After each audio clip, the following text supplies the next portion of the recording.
अस्सलामुअलैकुम हिंदुस्तान। तो दोस्तों, आज है 1 फरवरी 2025 और हाजी ताहिर हुसैन साहब की रैली ज्यादा चल चुकी है।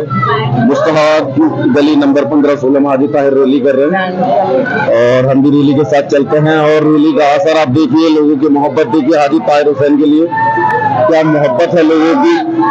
मुस्तफाबाद में क्या हो रहा है, मुस्तफाबाद में एक तरफा जीत है, एक ही जीत, एक ही तरफा हवा है मुस्तफाबाद में पतंग की। चलते हैं क्या शेर आया। तो आप देखें, ये है दीवानगी पतंग के लिए, हाजी ताहिर हुसैन के लिए लोगों की मोहब्बत मुस्तफाबाद में और कोई किसी का कोई असर नहीं है, सिर्फ मुस्तफाबाद में हाजी ताहिर हुसैन का ही असर और मोहब्बत दिखाई दे रही है। आपको आगे हम मनाए रहते हैं और रैली में आगे चलते हैं, लोगों को मिलते हुए ताहिर हुसैन साहब आपको उनसे रूबरू कराते हैं।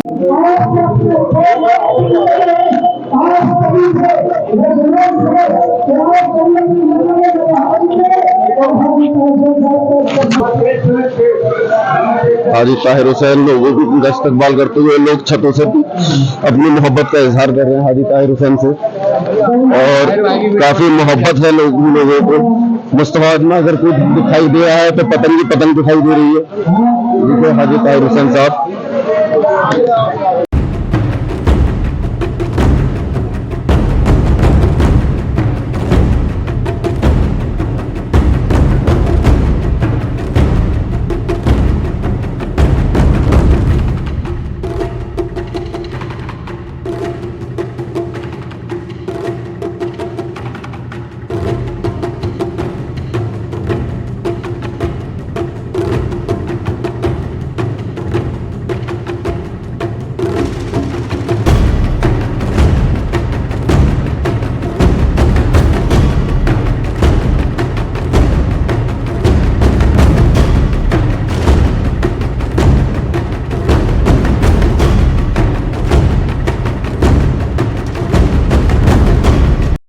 करने के लिए मगर समय की कमी है। मैं कुछ कहना चाहता हूँ, मैं बस इतनी आपसे कहता हूँ कि मैं आपको इस बात को करूँगा, मुझे जिस तरह से आप सबने 16-17 में पैसा रोक दिया था, यहाँ से आपको मेरा प्रचार भी करना है, मेरा निशान भी बताना है, क्योंकि निशान मेरा बदल चुका है। आज जो मेरी पहचान है वो है पतंग का निशान और ताहिर हुसैन की पहचान।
अस्सलाम वालेकुम भाई, क्या लगता है आपको कौन जीतेगा मुस्तफाबाद विधानसभा?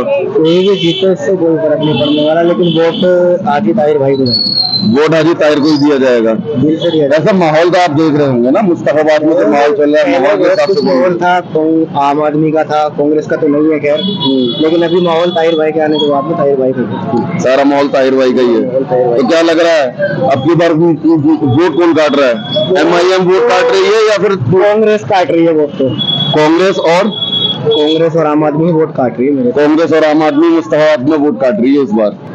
तो इस बार ताहिर भाई की जीत तो पक्की इन है। दोनों को बैठ भी जाना चाहिए, ताहिर भाई के लिए, ओवैसी भाई के लिए। तो ओवैसी जी के सामने कोई हो सकता है बेस्ट?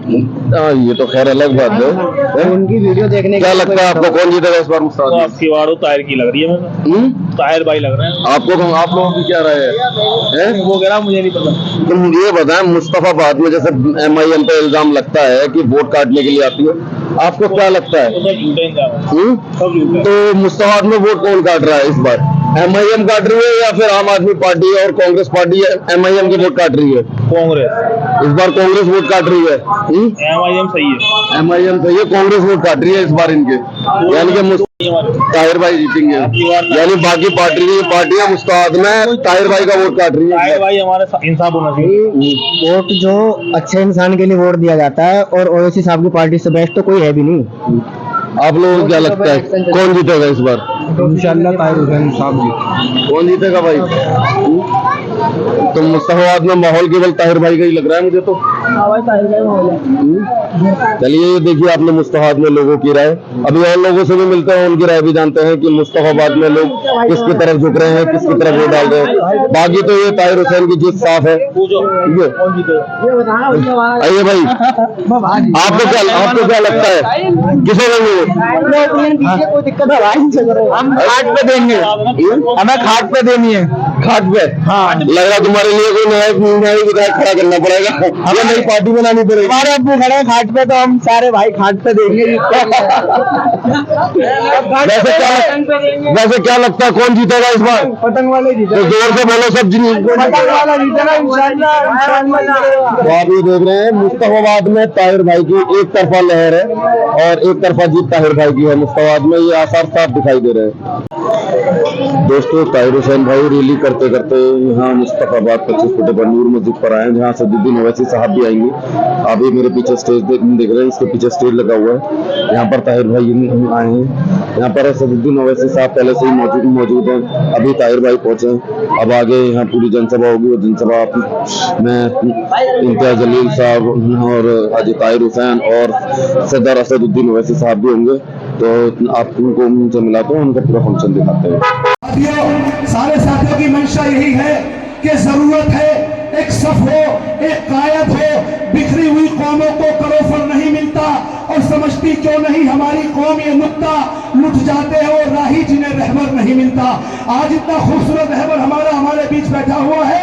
आइए दोस्तों, इस कड़ी को आगे बढ़ाते हुए मैं गुजारिश कर रहा हूं, क्योंकि 3 बज रहे हैं, 2:45 बज चुके हैं। साथियों, हमारे बीच में इम्तियाज जलील साहब भी तशरीफ रखते हैं, और मैं चाहता हूं कि आज इनको पूरा मौका मिलना चाहिए बोलने का। आज कोई नहीं बोलेगा, इम्तियाज साहब बोलेंगे, ताहिर भाई बोलेंगे, और हमारे आपके महबूब लीडर बोलेंगे। तो मैं इम्तियाज जलील साहब से गुजारिश कर रहा हूं, बिना किसी तमहीद के, आप सुनना चाहते हो, मैंने देखा है गलियों में घूम घूम के। इम्तियाज जलील साहब को पूरा मौका इम्तियाज भाई के लिए है। मैं गुजारिश करूंगा, इम्तियाज भाई।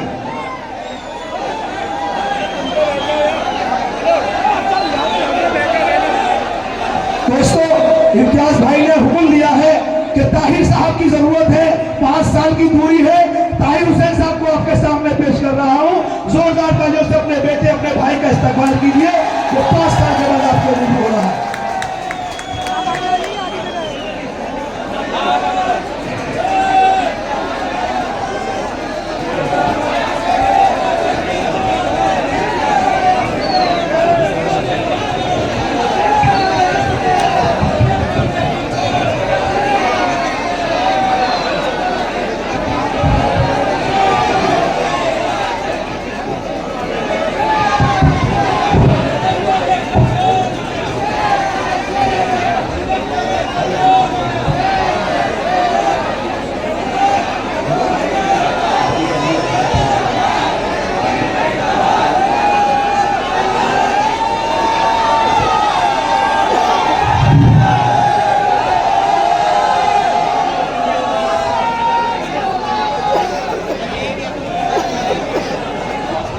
अस्सलाम वालेकुम।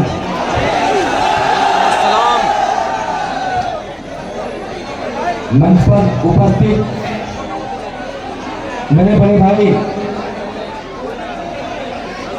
आज सड़क से संसद तक दलित के हक की आवाज उठाने वाला इंसान, गरीब के हक की आवाज उठाने वाला इंसान, वंचित पिछड़े के हक की आवाज उठाने वाला इंसान, हिंदू मुसलमान का भाईचारा कायम करने वाला इंसान, जो मर्द मुजाहिद है, जिनका नाम है असदुद्दीन ओवैसी साहब। आज मुझे पहली बार मौका मिला है कि मैं उनके साथ उनके बगल में बैठ के आपके सामने अपनी बात रख सकूं। मैं थोड़ा नर्वस भी हूं, मैं थोड़ी देर खामोश भी था। खामोशी इसलिए थी कि मुझ पर बहुत सारी पाबंदियां हैं जो मैं आपसे नहीं बता सकता, नहीं कह सकता। वो खामोशी इस बात का जवाब है कि मेरे खामोशी को आप समझ लेना कि मैं क्या कहना चाहता हूं। साथ ही हमारे साथ हमारे महाराष्ट्र की शान भाई इम्तियाज जलील साहब, तमाम मेरे एमआईएम के नेता, मेरे पुराने साथी भी हैं, अकरम भाई, डॉक्टर असलम भाई साहब, फखरुद्दीन साहब, बहुत सारे साहब साथी मेरे जो पिछले 30 साल से हम सकते हैं साथ रहे हैं। और सबसे बड़ी बात, आप इतनी भारी तादाद में सामने बैठे मेरे नौजवान साथी, सबसे पहले मैं आपका इस्तकबाल करता हूँ। मैं आज भले ही आपके बीच अपनी बात रखने आया हूं, लेकिन अभी भी मैं जेल में ही मौजूद हूं, क्योंकि मैं कस्टडी पैरोल पे आपके पास आया हूं। आप देख रहे हैं मेरे साथ हमारे दिल्ली पुलिस के जवान खड़े हैं। ये इनकी ड्यूटी है कि इनको मेरे साथ मेरा हाथ पकड़ कर रहना है। ये आप समझ लेना कि मुस्तफाबाद का चुनाव इस बार ऐसा चुनाव है जो इससे पहले कभी आपने नहीं देखा। लेकिन देश ने ऐसे बहुत सारे चुनाव देखे हैं जहां इस तरह के हालात पैदा हुए हैं। आप सुन पा रहे हैं मेरी बात? भैया बहुत पीछे परेशानी हो रही है, आप लोगों को बैठना पड़ेगा। मैंने इसलिए ये साइड में कर दिया, मगर आगे आ गया। पीछे वालों को थोड़ा, आगे वाले थोड़ा बैलेंस बना दें भैया। दोस्तों, 2020 के अंदर फरवरी का महीना था, 8 फरवरी की तारीख थी जब दिल्ली विधानसभा का चुनाव हुआ था। उस चुनाव से पहले 2015 का सन था जब भी दिल्ली विधानसभा का चुनाव हुआ था। उससे पहले जो चुनाव न हुए थे, जब पहली बार विधानसभा बनी थी मुस्तफाबाद की, तब हम सब ने सपना देखा था कि मुस्तफाबाद का अपना एक विधायक हो जो मुस्तफाबाद की परेशानी को समझ सके, देख सके। बाहर हमें एक मौका मिला, कांग्रेस पार्टी ने उस वक्त हसन भाई के विधायक का टिकट देकर चुनाव जीतने के लिए भेजा और मुस्तफाबाद ने अपनी जिम्मेदारी निभाई, हसन भाई को चुनाव जिताया। उसके बाद जब 2015 का चुनाव आया, तभी मुस्तफाबाद ने यह हक समझ के कि हसन को दोबारा मौका मिलना चाहिए, जनता ने उन्हें वोट दिया। लेकिन उस वक्त आम आदमी पार्टी ने वोट काटने का काम किया था, वोट काटने का काम, और बीजेपी जीत गई थी।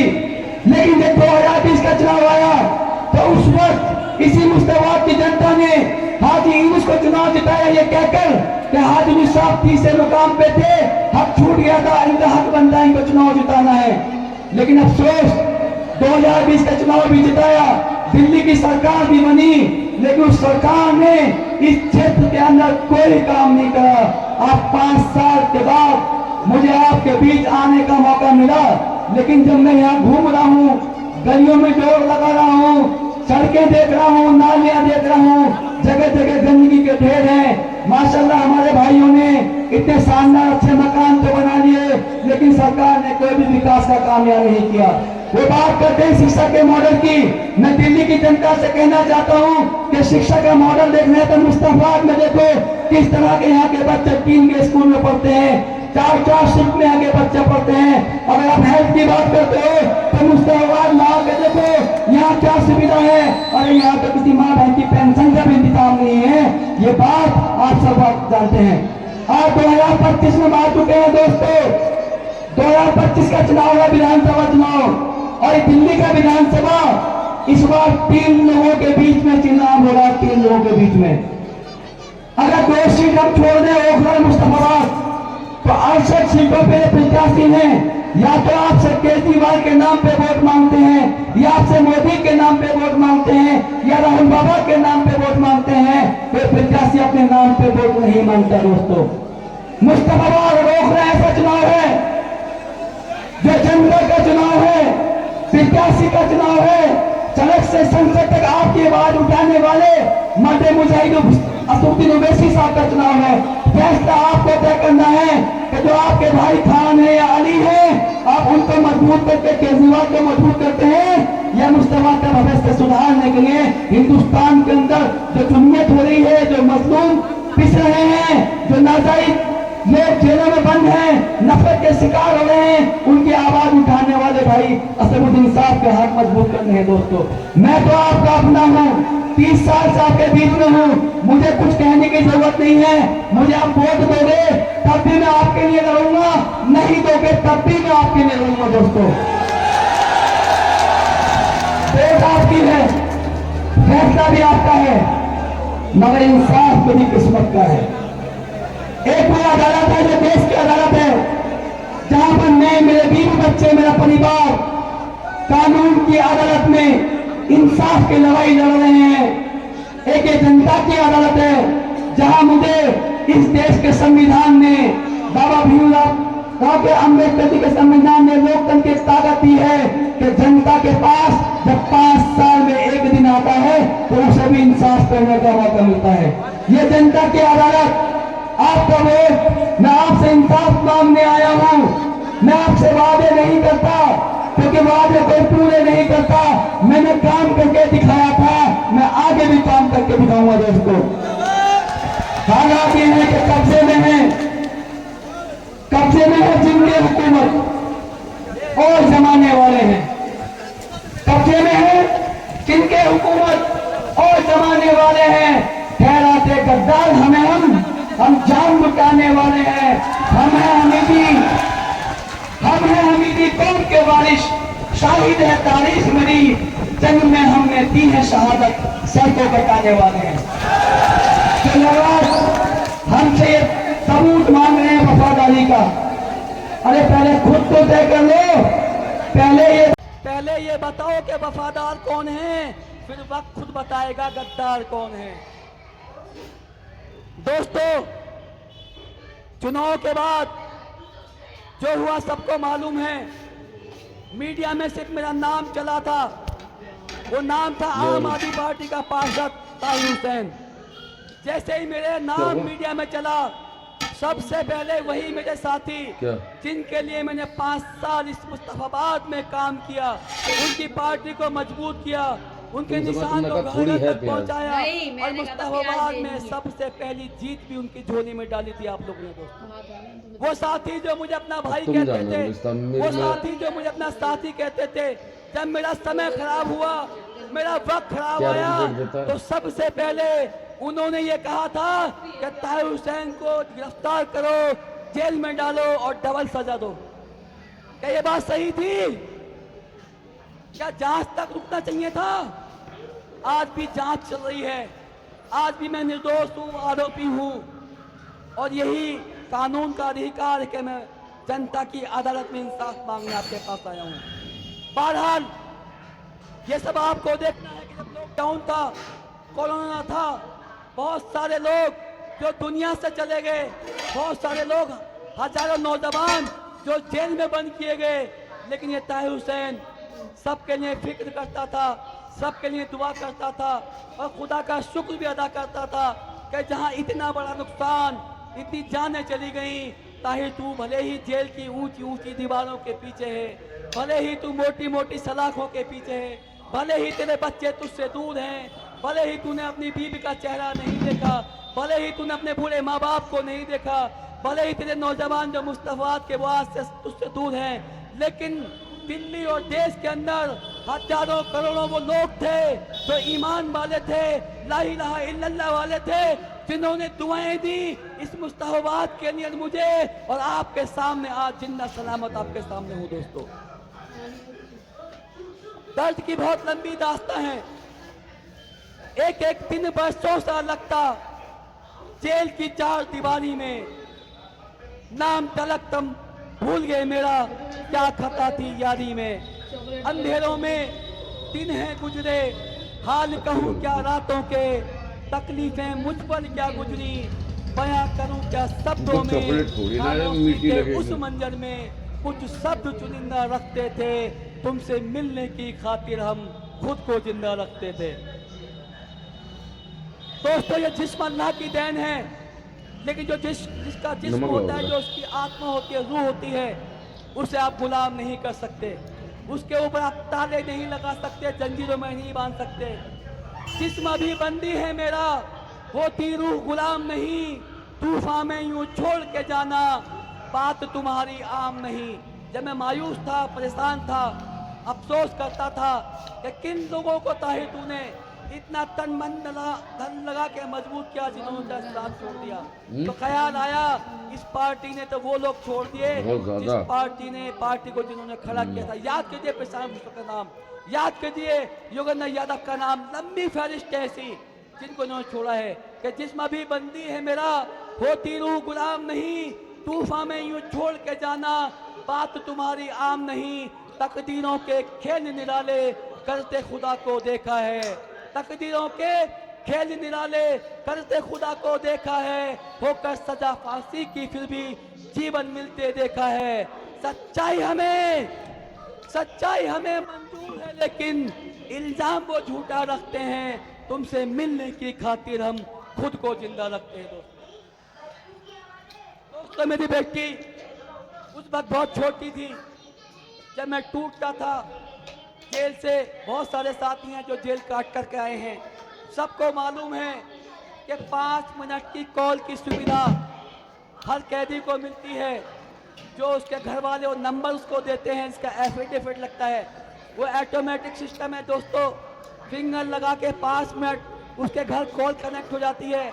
अब 5 मिनट में जितनी बातें आप कर सकते हो आप कर सकते हो। उस वक्त मेरी बेटी मुझे बोलती थी, अबू आप रोना मत, अबू आप परेशान मत होना, आप निर्दोष हो, हम आपके साथ थे उस दिन, आपने हमारी जान बचाई थी, आपने हमारी हिफाजत करने के लिए घर से बाहर निकले थे अपने छत के ऊपर, हमारी दुआएं आपके साथ हैं। मेरी जैसी मेरी बहनें देश में इतनी दिल्ली में थी कि दुआएं हम आपके साथ हैं। अबू आप छूट जाओगे, हमें सुप्रीम कोर्ट भी जाना पड़ेगा तो आप निर्दोष साबित होगे। दोस्तों, जब ये बेटी मेरी बोलती थी, ऐसा लगता था कि मेरी बेटी क्या हर वक्त दरवाजे पे खड़ी है, इंतजार कर रही है।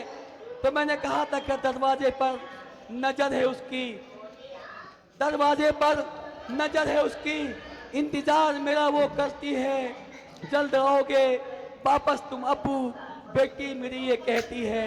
अरे जख्म हमें दंगों के देकर बर्बाद हमें करवाया है, नाकामी उनकी थी फिर भी मेडल उन्होंने पाया है, होंगे बरी अदालत से हम उम्मीद ये ताहिर रखते थे, तुमसे मिलने की खातिर हम खुद को जिंदा रखते थे। दोस्तों, मैं ये बात आपसे इन शब्दों के जरिए इसलिए कहना चाहता हूँ कि सारी बात विस्तार से करूँगा तो रात भी खत्म हो जाएगी, मेरी परेशानी, मेरी मुसीबत, मेरी तकलीफें खत्म नहीं होंगी। लेकिन ताहिर हुसैन मुसीबत से घबराने वाला आदमी नहीं है, ताहिर हुसैन तकलीफों से दूर भागने वाला आदमी नहीं है। ताहिर हुसैन वो शख्स है जिसने गंगा के किनारे छोटे से गांव में जन्म लिया था। ताहिर हुसैन वो शख्स है जिसके बाप ने मजदूरी करके उसको पाल पोस के बड़ा किया था। ताहिर हुसैन वो शख्स है जिसके परिवार के 50 भाई जो हमेशा साथ खड़े होकर यहाँ तक मुकाम पे पहुँचाने का काम किया है। और उससे बड़ी बात, इस मुस्तफाबाद ने 25 साल से ताहिर हुसैन को देखा है, जाना है, पता है। मुस्तफाबाद ताहिर भाई के साथ था, ताहिर हुसैन के साथ है और ताहिर हुसैन के साथ रहेगा। लेकिन इसी बीच एक बड़ी मशहूर सी बात है कि लोग अपने दुख से परेशान नहीं, दूसरे के सुख से परेशान है। सुना है ना या नहीं सुना? चुनाव प्रचार में मुझे आए हुए ये माहौल जो आज खड़ा दिख रहा है, सैलाब है, ये माहौल खड़ा करने की जो देन है, जो मेहनत है, वो है मेरी पार्टी के राष्ट्रीय अध्यक्ष ओवैसी साहब की पहचान, उनका नाम। ओवैसी साहब जब बोलते हैं तो देश उनको सुनता है। दोस्तों मैं आपको बताऊंगा, अभी तक लोग ये जानते हैं कि ओवैसी साहब सिर्फ मुसलमानों के लीडर हैं। आपको पता नहीं है ओवैसी साहब इस वक्त देश के लीडर है, देश के लीडर है। साहब सिर्फ मुसलमानों के लीडर हैं। आपको पता नहीं है ओवैसी साहब इस वक्त देश के लीडर है, देश के लीडर है। अगर मोदी को देश सुनता है तो ओवैसी साहब को भी देश सुनता है। बाकी केजरीवाल को कोई नहीं सुनता दिल्ली के अलावा। जब ऐसे हालात 4 दिन में मैंने देखे कि जो लोग चुनाव प्रचार में थे, मेरे जेल से प्रचार में आने के बाद उनकी हवाइयां उड़ी हुई हैं, उनकी नींदें खराब है, वो परेशान हैं। भैया जलिस करने से कुछ नहीं होगा, हसद करने से कुछ नहीं होगा, क्योंकि हसद खोरों की कमी नहीं और हमदर्दों की भीड़ नहीं। मैं मानता हूं कि हमदर्द बहुत ज्यादा नहीं होते, लेकिन हसद खोर बहुत ज्यादा होते हैं। पहचानना आपको है, पहचान आपको करनी है। हसद खोरों की कमी नहीं और हमदर्दों की भीड़ नहीं। गद्दार हमें वो कहते हैं पर देते कोई दलील नहीं। काम ऐसा कुछ कर जाऊं मैं जो भारत की शान बढ़े। जान मेरी हाजिर है ये जब देश को कोई काम पड़े। तन्हाई के इस आलम में कुछ सपने सजा कर रखते हैं, तुमसे मिलने की खातिर हम खुद को जिंदा रखते हैं। दोस्तों मेरी माँ बहनें छतों से मुझे सुन रही हैं, मुझे देख रही हैं, मुझे समझने की कोशिश कर रही हैं। जब मैं सड़क पे गलियों में जा रहा हूँ, हर कोई मुझे छूने की कोशिश करता है, लेकिन प्रोटोकॉल है कि मैं अभी तक जेल में हूँ, जेल की कस्टडी से बाहर नहीं हूँ। मैं अपने हाथ हिला के उनको सलाम पेश करता हूँ, उनकी आंखों के आंसू को अपनी आंखों से देख के उनका दर्द महसूस करता हूँ और उनके मायूस चेहरे को देख के मैं अपने अंदर इस बात की फिक्र करता हूँ कि आज मेरी माँ बहनी मुझे देख के कितनी मायूस है। मैं कहना चाहता हूँ जिस तरह से पुरानी बात है कि देर हो सकती है मगर अंधेर नहीं, ठीक कानून की अदालत में भी देर तो है मगर अंधेर नहीं, अंधेर नहीं। एक दिन वो आएगा जब मैं आपके बीच वापस आजादी के रूप में आऊंगा। जब मैं आ रहा था मेरे नौजवान साथी एक नारा लगा रहे थे कि शेर आया, शेर आया। आपको पता है ना शेर क्या खाता है? शेर जो खाना खाता है वो घोड़ा नहीं खाता। शेर इंसान को तबाह करता है, पैसा करता है, बर्बाद करता है। घोड़ा वो चीज है कि अपनी पीठ पे बिठा के सवारी को मंजिल तक पहुंचाता है, उसकी देखभाल करता है, उसके वजन को अपने ऊपर बिठाता है। मैं 5 साल से जेल में जरूर हूँ, लेकिन मैंने घोड़े वाला खाना खाया है। मैं घोड़ा हूँ, घोड़ा। आपकी परेशानी के वजन को अपने सर पे, पीठ पे बिठा के खत्म करने का काम कर रहा हूँ। 10 काम बहुत लंबी है मेरे पास, तमाम तरह के ख्याल आते थे। वो 1 साल जब कोरोना था, लॉकडाउन था, मुलाकात नहीं थी, परेशानी थी। जेल के अंदर जितने भी बंदी भाई थे सबके सब परेशान थे, क्योंकि सामान भी नहीं आ पाता था, सब्जियां भी नहीं आती थी। जो भी सामान आता था लिमिटेड, उसी में सबको पूरा करना पड़ता था। जब वो दौर था, इधर जब मैं घर की तरफ देखता था, रोज अखबार में मैं सुनता था, अखबार में पढ़ता था। एक दिन ऐसा नहीं था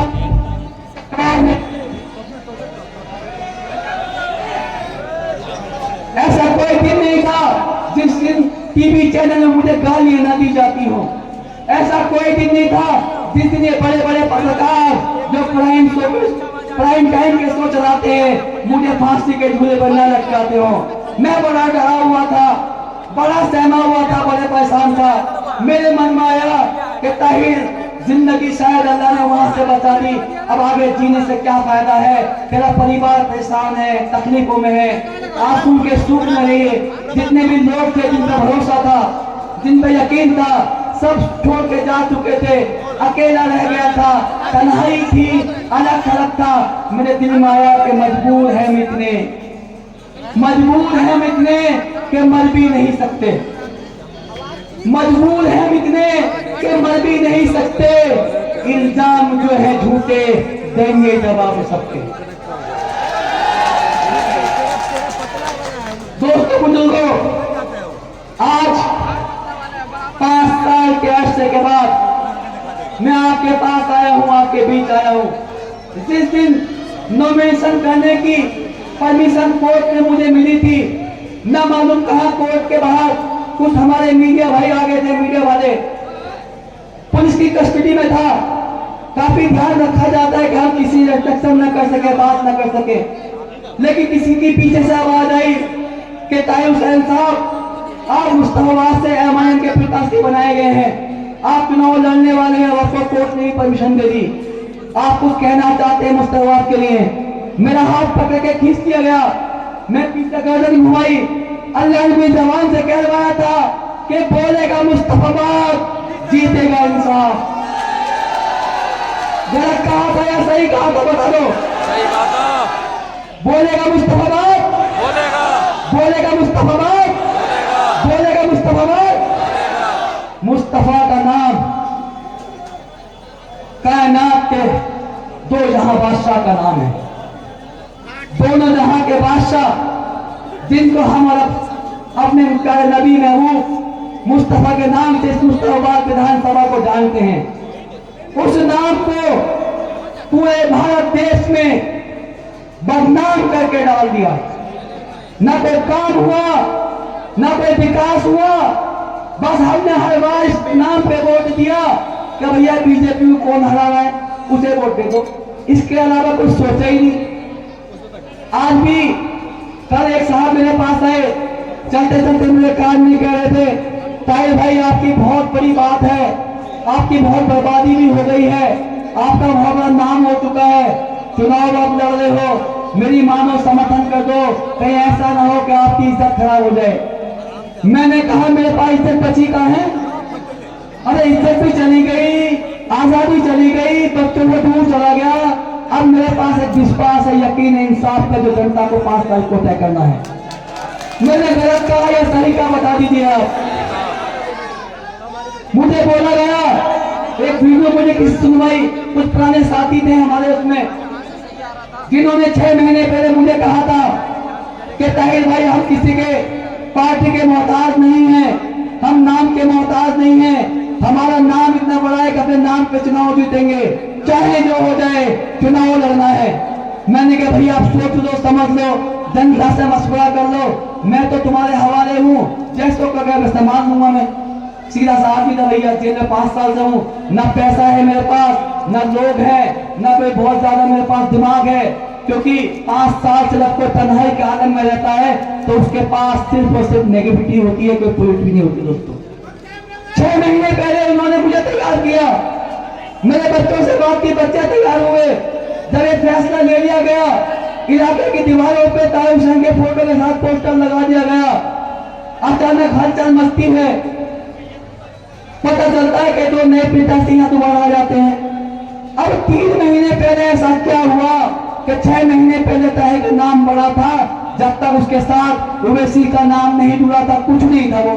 आज उवैसी साहब का नाम जुड़ा है, तब भले ही देश में पहचान बनी हो, बनी ना बनी बता दो भाई साहब। क्योंकि जिस दिन पहली बार अगर किसने बचाव में बात रखी, इंसाफ की बात कही, तो उस दिन एमआईएम का एक एक प्रवक्ता, एक एक व्यक्ति जो हमारे इलाके के भी हैं, दिल्ली के भी हैं, दिल्ली से बाहर के भी हैं, सब लोगों ने 2 दिन के अंदर वो मुंहतोड़ जवाब दिया बीजेपी वालों को, कांग्रेस वालों को, कि उसके बाद सबने नाम लेना बंद कर दिया। और जब नाम लिया गया तो 3 चर्चा होती है कि ओ खुदा मुस्तफाबाद, अगर कोई जीत रहा है तो उवैसी साहब की पार्टी जीत रही है, ताहिर हुसैन जीत रहा है, सिफाउर रहमान जीत रहा है। दोस्तों ये बात सही है, माहौल है, लोग हैं, जनता वोट देने को तैयार बैठी है, लेकिन एक कमी मुझे दिख रही है, मेरे नेता भी यहाँ बैठे हैं। हमारे पास ईमानदारी है, सच्चाई है, जज्बा है, हौसला है, लेकिन झूठ का प्रोपेगेंडा नहीं है। जो सामने की पार्टियां हैं वो झूठ के दम पे पैदा हुई, झूठ के दम पे चल रही है।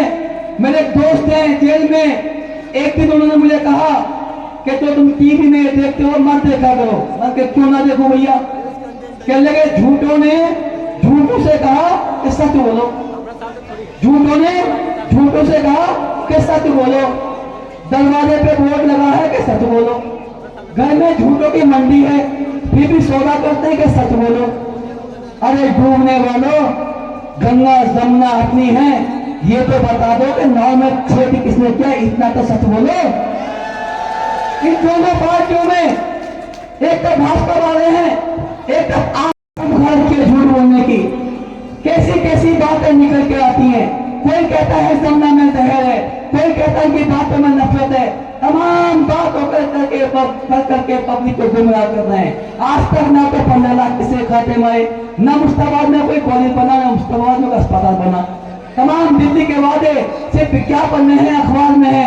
आज से पहले मैं इसलिए नहीं बोलता था क्योंकि साथ था, भरोसा था, यकीन था। लेकिन जुल्म के साए में पर तोलेगा कौन, जुल्म के साए में पर तोलेगा कौन, सोचना यह है कि लब खोलेगा कौन। अगर आज ताहिर हुसैन भी चुप बैठा तो फिर बोलेगा कौन। मेरे पास कहने के लिए मैं कहता हूं बार बार बहुत कुछ है, लेकिन समय की पाबंदी है। हमारे बड़े नेता हमारे साथ हैं। आज मुझे उनकी बात को सुनना है, समझना है, उनसे सीखना है। इंशाल्लाह बहुत जल्दी दोबारा मौका मिलेगा, मैं आपसे बात करूंगा। बस एक अपील मैं आपसे करके इजाजत लूंगा कि बदलते वक्त का एहसास जरा तुम भी समझ लेना। आज जो वक्त बदल रहा है, हालात आपके सामने हैं, कि बदलते वक्त का एहसास जरा तुम भी समझ लेना। छलकते आंसुओं की लाज जरा तुम भी रख लेना। बुलाकर हर गिला सिकवा मुझे अपना बना लेना। देकर वोट पतन पर तुम ताहिर को जिता देना। दोस्तों, ताहिर कल भी तुम्हारा था, ताहिर अब भी तुम्हारा है। ताहिर कल भी तुम्हारा था, ताहिर आप भी तुम्हारा है। रखूंगा सर को ऊंचा मैं तुम्हारे, ये वादा मेरा है। निभाकर रिश्ता तुम अपना, मेरा बस साथ दे देना। देकर वोट पतन पर तुम ताहिर को जिता देना। जो दाग मुझको लगा है वो भी मुझे खत्म करना है कि मोहब्बत भाईचारे का पुराना वक्त भी लाना है। याद है ना, हम कामन सेवा भी करते थे, भंडारे भी लगाते थे, अफ्तार पार्टी भी करते थे। सारे मुसलमान त्योहार, हिंदू मुसलमान सब मिलकर रहते थे। ना मालूम किसने नफरत फैलाई कि मोहब्बत भाईचारे का पुराना वक्त भी लाना है। मुस्तफाबाद वालों से मेरा ये खास कहना है। क्या खास कहना है? मोहब्बत भाईचारे का पुराना वक्त भी लाना है। मुस्तफाबाद वालों से मेरा ये खास कहना है कि हुकूमत हो किसी की भी मगर तुम, हुकूमत हो किसी की भी मगर तुम इंसाफ कर देना। देकर वोट पतन पर तुम ताहिर हुसैन को जिता देना।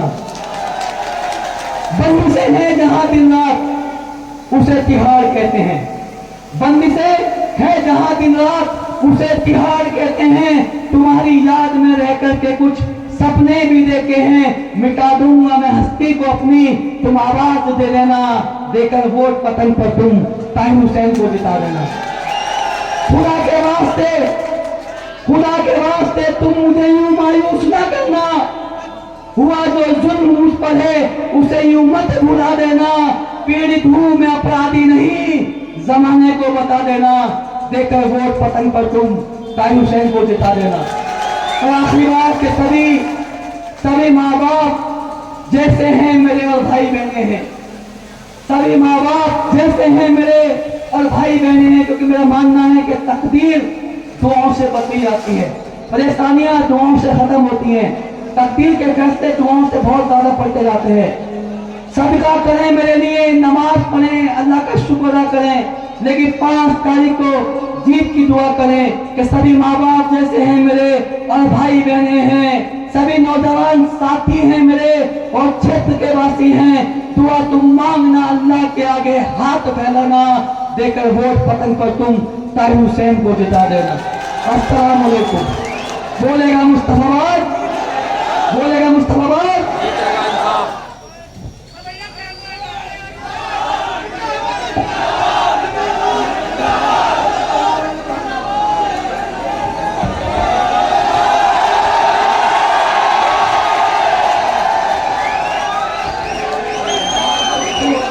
एक मिनट का समय और लूंगा आपसे।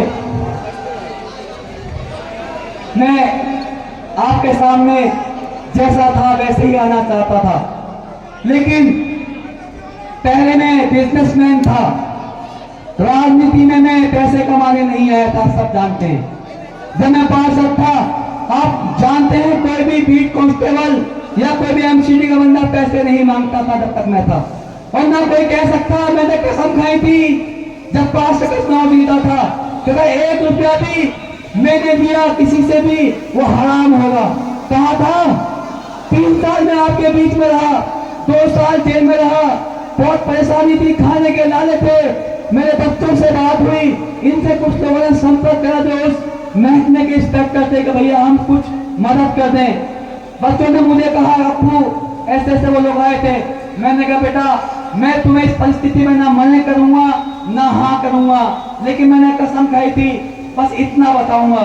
मेरे बच्चों से 2 दिन बाद जब मैंने पूछा क्या फैसला लिया, मेरे बच्चों ने, मेरे बेटे ने कहा, अप्पू जो नाम तुमने कमाया है, जो कसम तुमने खाई थी, हम तुम्हारा खून है, हम तुम्हारे खून की लाज रखेंगे, मरते दम तक हम भी तुम्हारे नक्शे कदम पे चलेंगे। उस वक्त हालात बहुत खराब थे भैया, मगर मैंने ना हिम्मत हारी ना हौसला तोड़ा। एक कसम जरूर खाई थी। फिर क्या कसम खाई थी कि जो जिंदगी अल्लाह ने मुझे बख्शी है, क्योंकि वो तारीख जो मैं नाम नहीं लेना चाहता, उस दिन मुझे लगा था कि ना मैं बचूंगा, ना मेरे बीवी बच्चे बचेंगे, ना मेरे माँ बाप बचेंगे। क्योंकि वीडियो जो आप देखते हैं, जो टीवी पे सर्कुलेट होती है, आसपास देखना चाहो तब या तो मैं इस कोने पे हूँ भाग रहा हूँ या उस तरफ भाग रहा हूँ, अंदाजा लगाना है कि मैं क्या कर रहा था भैया, मदद मांग रहा था सिर्फ। तो मैंने जब आज 3 साल के बाद, 4 साल के बाद, 5 साल होने से पहले एक कसम फिर खाई है कि राजनीति मेरे लिए न कल व्यवसाय था, ना बिजनेस था, ना आज है, ना कल होगा, लेकिन आज एक जिम्मेदारी जरूर मैं लेता हूँ। वो जिम्मेदारी लेता हूँ कि दिल्ली मुस्तफा तो मेरा घर है, परिवार है, इसके अलावा दिल्ली हो या देश हो, जहां भी मजलूम के खिलाफ जुल्म होगा उसके लड़ाई में लड़ने का काम करूंगा।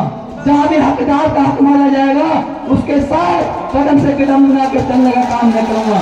ये टोपी मेरे हाथ में है दोस्तों, ये टोपी मैं लाया हूँ खास तौर से। 5 साल से मेरे पास जेल में मेरे बैग में रखी थी। 2014 में आखिरी बार जब मैं राजनीति में आने से पहले, जब मैंने बाहर मकान बनाया था मैं रोड पे संजय चौक से बेच के, उस वक्त मैं अपने बीवी बच्चों को लेके उम्रा करने गया था, क्योंकि हज को मैंने 2008 में अल्लाह ने करा दिया था। जब 2014 में तीनों मेरे बच्चे, मेरी वाइफ, हम उम्रे पे गए थे, उस वक्त अल्लाह ने मुझे एक इशारा दिया था, बस 2 मिनट में दूंगा सर। एक अल्लाह ने इशारा दिया था, क्या हुआ था भैया, मेरी माँ, मेरी बहनें, मैं सबसे माफी चाहता हूँ, लेकिन औरत माँ भी है, औरत बहन भी है, औरत बेटी भी है, औरत आपकी शरीक हयात भी है। जब हमारा वापसी का टाइम हुआ मदीने से दिल्ली आने का, तो हमारी जो शरीक हयात की अहिल्या थी, हमारी वाइफ की पत्नी थी, वो रोजाना तो वहाँ बाजार लगे हुए थे, 4 से सोने का चांदी का सामान मिलता था, जाना नमाज पढ़ के वहां निकलना, रोज सामान देखना, मगर खरीदना कुछ नहीं, पसंद ही नहीं आया। 7 दिन निकल गए, आखिरी दिन बचा था। मैंने कहा ये आखिरी मौका है, जो खरीदना है खरीद लो, वरना सुबह हमारी फ्लाइट है, में जाना है। उस वक्त एक सामान खरीदा, जो सामान था वो लगभग 10,000 रियाल का था, लेकिन जब मैं एटीएम से पैसे निकालने गया तो वो मशीन खराब थी। उस एटीएम मशीन में पैसे नहीं थे। ना मदीने के मक्के की बात कर रहा हूं भाई साहब आपसे, ईमान नहीं मेरे पास, अगर मैं बनावट की बात करूं तो समझ लीजिएगा बात, मेरी बात को। उस मशीन में पैसे खत्म थे। मैं वहां से वापस आया, ये लोग दुकान पे बैठे थे सुनार की, इतनी अजान हो जाती है, मस्जिद नबी में अजान की आवाज आती है, हम सब कुछ छोड़ के पहले नमाज अदा करने जाते हैं, वहां जाकर तरावी पढ़ते हैं, वापस आके जब मैं दूसरे टीम पर जाता हूँ तो किस्मत की बात वो मशीन खराब, वहां भी पैसे नहीं मिले। अब दुकानदार कहने लगा भैया आपका 2.5% एक्स्ट्रा लगेगा, हम इसमें से डेबिट कर लेंगे। मैंने कहा ठीक है भैया कर लो। जब उसने क्रेडिट कार्ड डाला तो वहां हिसाब से उसकी लिमिट जो थी वो 2 बार में खत्म हो गई। जब लिमिट खत्म हो गई तो पैसे कम पड़े, रियायत कम पड़े, तो जितने भी पैसे हमारे पास थे जो नगद रखे हुए थे हमने खर्चे किए, वो सब इकट्ठे करके हमने उनका हिसाब तो कर दिया कि चलो कोई बात नहीं कि आगे मशीन मिलेगी उससे पैसे निकाल लेंगे। लेकिन जब आगे गए तो मालूम पड़ा कि जो हमारा टाइम था, हिंदुस्तान का टाइम और सऊदी अरब के टाइम में 2.5 घंटे का अंतर था। तो यहाँ के 12 बजे के बाद वो पैसे हमारे उस खाते से निकले थे, भले ही वहाँ 10 बजे थे, लेकिन जब दोबारा उस कार्ड को डाल कैसे जाएंगे, तो थोड़े बहुत इंडियन करेंसी हमारे पास पड़ी थी, उस पैसे से पैसे इकट्ठे किए। एक रोज चलता आसपास का व्यक्ति था बेचारा टैक्सी ड्राइवर, उससे सलाम दुआ होने के नाते मोहब्बत हो गई। उससे मैंने बताया, वो कई जगह लेके गया लेकिन पैसे नहीं निकला, तो 24 घंटे के बाद ही निकलेंगे। उसने कहा था भाई ये 500 का रियाल का नोट आप मुझसे रख लो, आप नबी के घर में हो, मैं भी खुश हो जाऊंगा, आप मेरे मेहमान हैं और आपकी परेशानी भी कम हो जाएगी। मैंने कहा नहीं, ये आपका मुझ पे एहसान है कि आपने ऐसी जगह मुझसे मदद करने की अपील की है, क्योंकि ये नबी का शहर है। ना मालूम मैं जिंदा बचूं ना बचूं, ना मालूम मुझे मौका दोबारा आने का मिले ना मिले। अगर मैंने यहाँ से कर्ज लिया और मुझसे अदायगी ना हुई तो कयामत के दिन मुझे शर्मिंदा होना पड़ेगा। दोस्तों उसने कहा मैं कर्ज नहीं दे रहा, मैं आपकी मदद कर रहा हूँ। मैंने कहा अल्लाह का शुक्र है, अल्लाह ने मुझे बहुत कुछ दिया है भैया, मैं मदद के लायक नहीं हूँ, ये थोड़ी परेशानी है मैं सहन कर लूंगा। आप इतना करो कि अपनी टैक्सी से बिना पैसे के मुझे बस अड्डे पहुंचा दो, शाम तक मैं जद्दे पहुंच जाऊंगा, तब तक पैसे निकल जाएंगे। वैसे ही हुआ, जद्दे पहुंचा। जद्दे में हमने एक दिन रुकने का प्लान किया था। वो बच्चे आजकल इंटरनेट पे देखते हो, पानी समुद्र में कोई म्यूजियम बना हुआ था, उसको देखने की जिद कर रहे थे। तो एक दिन हमने जद्दे का रखा था प्लान अपने पास। जब वहां गए तो हमने एक होटल देखा जो सबसे कम पैसे का था, कि मेरे दिमाग में था कि कार्ड ब्लॉक हो गया, कोई दिक्कत हो गई तो एयरपोर्ट कैसे पहुंचूंगा। तो मैंने एयरपोर्ट का किराया पता करा 40 रियाल। वो 40 रियाल निकाल के मैं अलग रख दिए और बाकी हाथ में थे पैसे।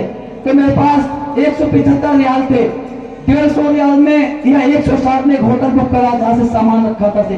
सामान रखने के बाद मैं बच्चों को लेके पैदल पैदल चल दिया समुद्र के किनारे, ये कहता हुआ कि बस थोड़ी दूर है, अभी हम पहुंच जाएंगे, मंजिल पर चलते रहो।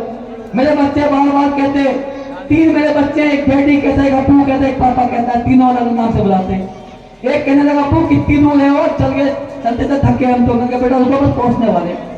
अफ्तार का टाइम हुआ, वहां तमाम मैदान में अफ्तारी के लिए लोग बैठे हुए थे, लेकिन हमारी इतनी हिम्मत नहीं हुई, खुदारी भी थी, अनजान शहर था, देश था, कि हम किसी के दस्तरखान पे बैठ जाए। उधर सब फैमिली वाले लोग थे, मेरे साथ भी फैमिली थी। वो दिन मुझे याद है, सिर्फ 5 रियाल मेरे पास थे। उस 5 रियाल में मुझे पानी भी खरीदना था, कुछ खाने के लिए, रोजा खोलने के लिए खजूर भी खरीदनी थी, वहां सामान भी महंगा मिलता था।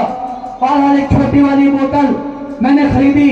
उस दिन मैंने देखा अपने परिवार की ताकत, कि अगर मैं पानी का मैंने एक घूंट लिया तो मेरी बेटी कहती अब और ले लो, बेटा कहता अब और ले लो।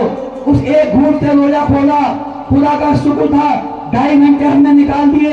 एक जगह मिली, टाइम आया, पैसे निकल गए एटीएम मशीन से, लेकिन पैसे जब निकले तो वहां मार्केट बंद हो गई।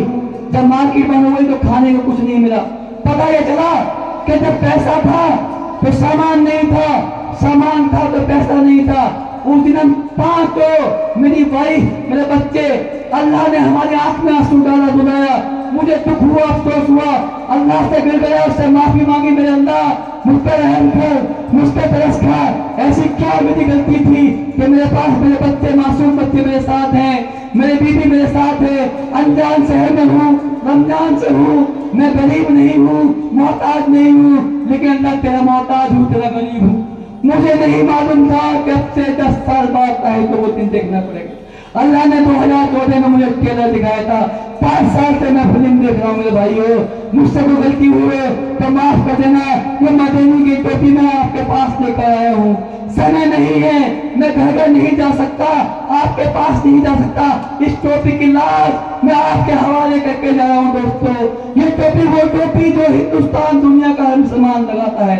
ये टोपी अल्लाह गवाह है, ईमान की कसम मैंने उस शहर से खरीदी है, बड़े दिल से संभाल रखी है। ये टोपी सिर्फ मुझे इंसाफ देने का काम नहीं करेगी, पूरे देश में जहां जहां नाइंसाफी हो रही है उसके खिलाफ जो झूठ का प्रोपगंडा चलाया जा रहा है उसको भी बेनकाब करने का काम करेगी। दोस्तों, आपका दिया वोट, ऐसे तमाम लोग हैं जो नाजायज बिना किसी कसूर के सिर्फ इसलिए जेल में बंद है कि या तो उनका नाम हुसैन से जुड़ा है, या उनका नाम मोहम्मद से जुड़ा है, या उनका नाम अली से जुड़ा है, या उनका नाम किसी मुसलमान के नाम से जुड़ा है, जिनका कोई कसूर नहीं है दोस्तों। सिर्फ और सिर्फ वो एक नफरत की राजनीति करने वालों के शिकार हैं। बड़ी उम्मीदों से ये चुनाव लड़ने का फैसला मैंने लिया था। मेरे पास ना पैसा है, ना ताकत है, ना मेरे पास बहुत बड़ी टीम है, लेकिन मेरे पास सिर्फ हौसला है जो चार्ज में मिला है।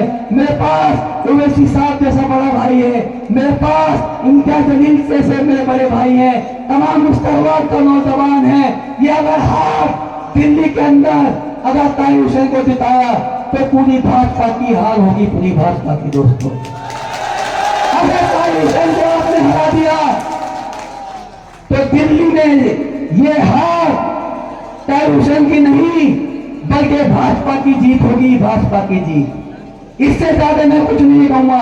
सबको मौके मिल जाएंगे, सबके पास मौके आते हैं। आदिल भाई को भी मौका मिल जाएगा, अली भाई को भी मौका मिल जाएगा। बहुत ज्यादा अभी उनकी उम्र नहीं है, अभी कल के नौजवान है, लेकिन मेरे पास ये आखिरी मौका है मेरे भाइयों, मेरे दोस्तों।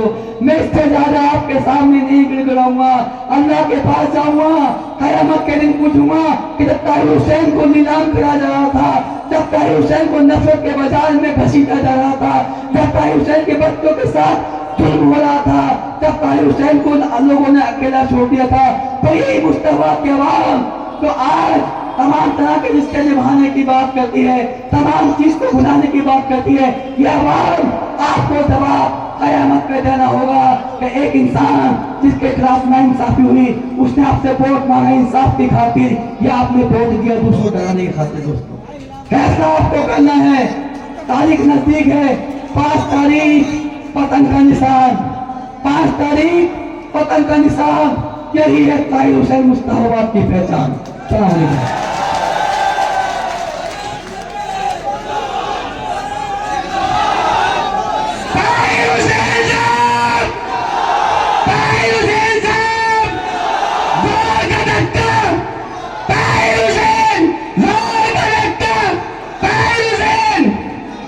दोस्तों, ताहिर भाई ने जैसी अपील की है, ये सच्चाई है कि ताहिर हुसैन के अलावा कोई आपके वोट का हकदार नहीं है। और यकीन मानिएगा, ये जालिम लोगों के सामने एक वोट की ताकत आपके पास है, जिससे आप हर मजलूम का साथ दे सकते हो। उनके दर्द को सुनकर मैं आपके बीच में सिर्फ ये ऐलान करना चाहता हूं कि अब जो फैसला होगा वो यहीं पर होगा। अब जो फैसला होगा वो यहीं पर होगा। अब हमसे एक और हिजरत नहीं होने वाली। अगर लड़ना है तो आ हमारे साथ चल, हमसे बुज़दिल की हिमायत नहीं होने वाली। निकलो मैदान में, 5 तारीख को मैदान में निकलो और बताओ, अगर तुम्हारे साथ केजरीवाल है, अगर तुम्हारे साथ भाजपा है, अगर तुम्हारे साथ सोनिया है, अगर तुम्हारे साथ राहुल है, तो हमारे साथ अल्हम्दुलिल्लाह ओवैसी इम्तियाज के साथ साथ हमारे साथ मेरे रब की ताकत है, परवरदिगार की ताकत है। और उस ताकत के आगे कोई चीज मायने नहीं रखती है। उस ताकत के आगे सब झुकाना है। याद रखना, जिसको अल्लाह इज्जत देना चाहता है, पूरी दुनिया मिलकर भी उसको जलील नहीं कर सकती। और जिसको अल्लाह जलील करना चाहता है, पूरी दुनिया मिलकर इज्जत नहीं दे सकती। अल्लाह का वादा है कुरान के अंदर कि मैंने और करीब अक़लियत को अक्सीरियत पे गालिब किया है, और आने वाले वक्त में भी मैं अक़लियत को अक्सीरियत पे गालिब करके रहूंगा। लेकिन मैदान में आना पड़ेगा। मैदान तुम्हारा इंतजार कर रहा है। 5 तारीख का मैदान सजेगा, जहां सारे लोग झाड़ू की तरफ जाएंगे, जहां कमल के फूल की तरफ जाएंगे, पंजे की तरफ जाएंगे। आपको दीवानों की तरह मैदान में निकलना होगा। और जो शैतान तुम्हारी गलियों में आकर आखिरी रात में ये कहेंगे कि आज भाजपा जीत जाएगी, अगर आपने ओवैसी को वोट दे दिया, पतन को वोट दे दिया, तो भाजपा आ जाएगी। ईमान खतरे में पड़ जाएगा, कुरान खतरे में पड़ जाएगा, मुसलमान खतरे में पड़ जाएगा। उसको बता देना मुस्तफाबाद के लोगों कि सुनो दलालो, न हमारा ईमान खतरे में है, न कुरान खतरे में है, न मुसलमान खतरे में है, लेकिन बेईमान तेरी दलाली की दुकान खतरे में है, जो 5 तारीख के बाद बंद हो जाएगी इंशाअल्लाह। आइए दोस्तों, इसी मकसद को आगे बढ़ाते हुए एक शोला बया मुकर्रिर जो शेर महाराष्ट्र है, जिसने दुश्मनों की आंखों में आंखें डालकर आकर सवाल किया था कि मैं मौजूद हुआ भी मैं शेर को दावत देता हूँ जिसकी कैफियत ये है, जिसकी सोच ये है, जिसकी मंशा ये है, जो ये कहता है कि मुझको मेरी तारीख ने ये दर्स दिया है हरगिज़ किसी जालिम का कसीदा न कहूँगा। मुझको मेरी तारीख ने ये दर्स दिया है हरगिज़ किसी जालिम का काट दी जाए, कुछ भी हो मैं जालिम को मसीहा न कहूँगा। लिखा हुआ है जलील साहब।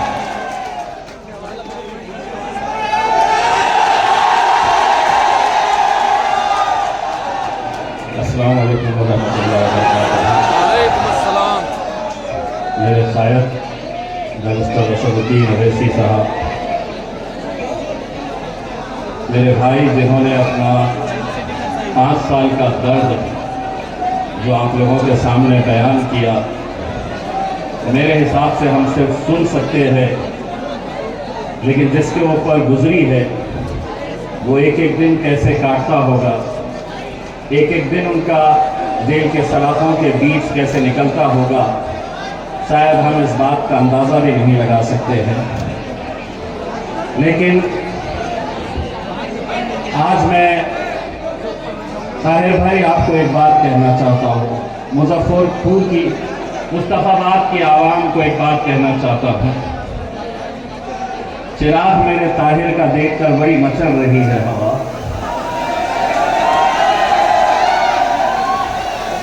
चिराग मेरे ताहिर का देखकर बड़ी मचल रही है हवा।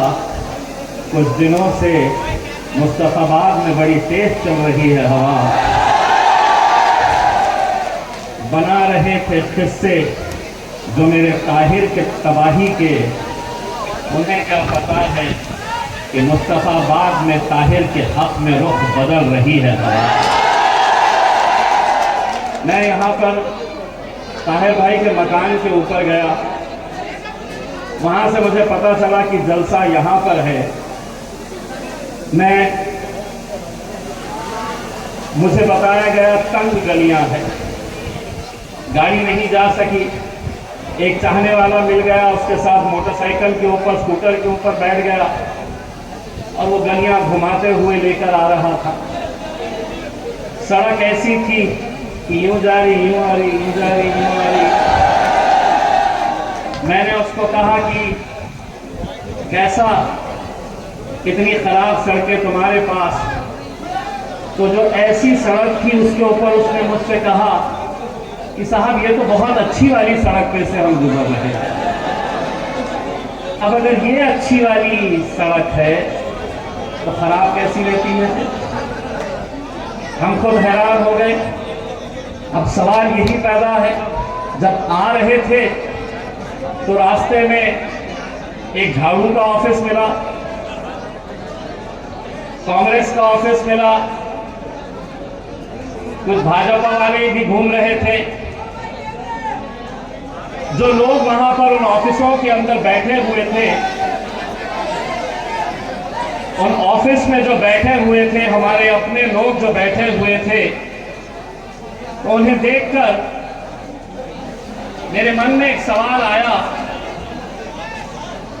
पूछा हाल उन लोगों का, तो सर झुकाकर किसी ने मुझसे कहा वो लोग जिंदा तो है लेकिन ज़मीर मर चुका है। इसीलिए आज ऐसे वक्त के अंदर जब हम 2 उम्मीदवार खड़े किए हैं, तो ये कौन उम्मीदवार है? ये वो उम्मीदवार है जो आपके लिए खड़े हुए थे, आपकी आवाज बने थे, चट्टान की तरह आपके सामने खड़े हुए थे ताकि आपको कुछ नहीं होना। और 5 साल से वो आपकी वजह से, हमारी वजह से, हम सब की वजह से जेल के सलाखों के पीछे बंद है। कभी तसव्वुर करिए कि उनके बच्चों पर, उनके घर वालों पर जेल का एक दिन 1-1 साल के बराबर होता है, 1-1 घंटा कटता नहीं है, और 5 साल एक शख्स ऐसे ही निकाल देता है। मैं कल ओखला के अंदर, ओखला की जामा मस्जिद में जुमे की नमाज पढ़ने के लिए गया। पहली मर्तबा हमारे उम्मीदवार ओखला के शिफा भाई शिफाउर रहमान उनको मस्जिद में आते हुए देखा। पूरे पुलिस वाले उन्हें घेरे हुए थे, मानो कोई एक दहशत गर्द को लाया जा रहा है। मैंने उसी अल्लाह की बारगाह में खड़े रहकर, उसी मस्जिद में खड़े रहकर मैंने ये दुआ मांगी कि जो पुलिस वाले आज इन्हें एक आरोपी बनाकर लेकर आ रहे हैं, इंशाअल्लाह 8 तारीख के दिन यही ताहिर हुसैन और यही शिफाउर रहमान को यही पुलिस वाले एमएलए बोलकर अपने घर तक पहुंचाने का काम करेंगे। मेरे भाई, एक ऐसे मुश्किल दौर से हम गुजर रहे हैं जहां अब भी अगर हम बिखर गए, बढ़ गए तो क्या होने वाला है। आपके सामने जिंदा मिसाल है ताहिर भाई की। एक सियासी पार्टी से ताल्लुक रखते, महज एक आरोप की बुनियाद के ऊपर उन्हें निकालकर बाहर फेंक दिया जाता है। आरोप तक किसी पर भी लगाए जा सकते हैं, लेकिन आखिर कितने सालों तक ऐसे आरोपियों को आप जेल में बंद करके रखेंगे? कोई सुनवाई नहीं। और अगर 5 साल 7 साल के बाद अगर ये बेकसूर छुटते हैं और इंशाअल्लाह छुटेंगे, तो कौन उनका एक एक दिन वापस लौटाएगा? इसीलिए मैं कहता हूं ताहिर भाई, हिम्मत मत हारिए। और वो हुकूमतों को कहना चाहता हूं, लौटाएंगे तुम्हें वो सब कुछ सूद के समेत, लौटाएंगे तुम्हें सब कुछ सूद के समेत। हम पर तुम्हारे जुल्म का जितना उधार है, ताकत है अगर तुम्हारे पास सितम करो तो हमारे पास भी रहमत परवरदिगार है। डराया जा रहा है, इनको वोट दिए तो भाजपा आ जाएगी। पिछले 76 सालों के अंदर तुम्हारी क़यादत इसलिए खत्म हुई कि किसी के डर की वजह से तुमने अपना वोट दिया। आज तय करो तुम कि मुझे ताहिर भाई को जिताना है, और अगर ये तय कर लेते हैं कि ताहिर भाई को जिताना है, तो तुम तो आने वाले नहीं। आप मतलब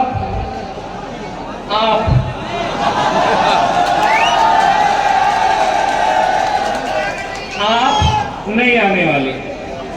आपका पाप जो है ये नहीं आने वाले। आपके पाप का बाप जो है, बाप बोले तो कौन?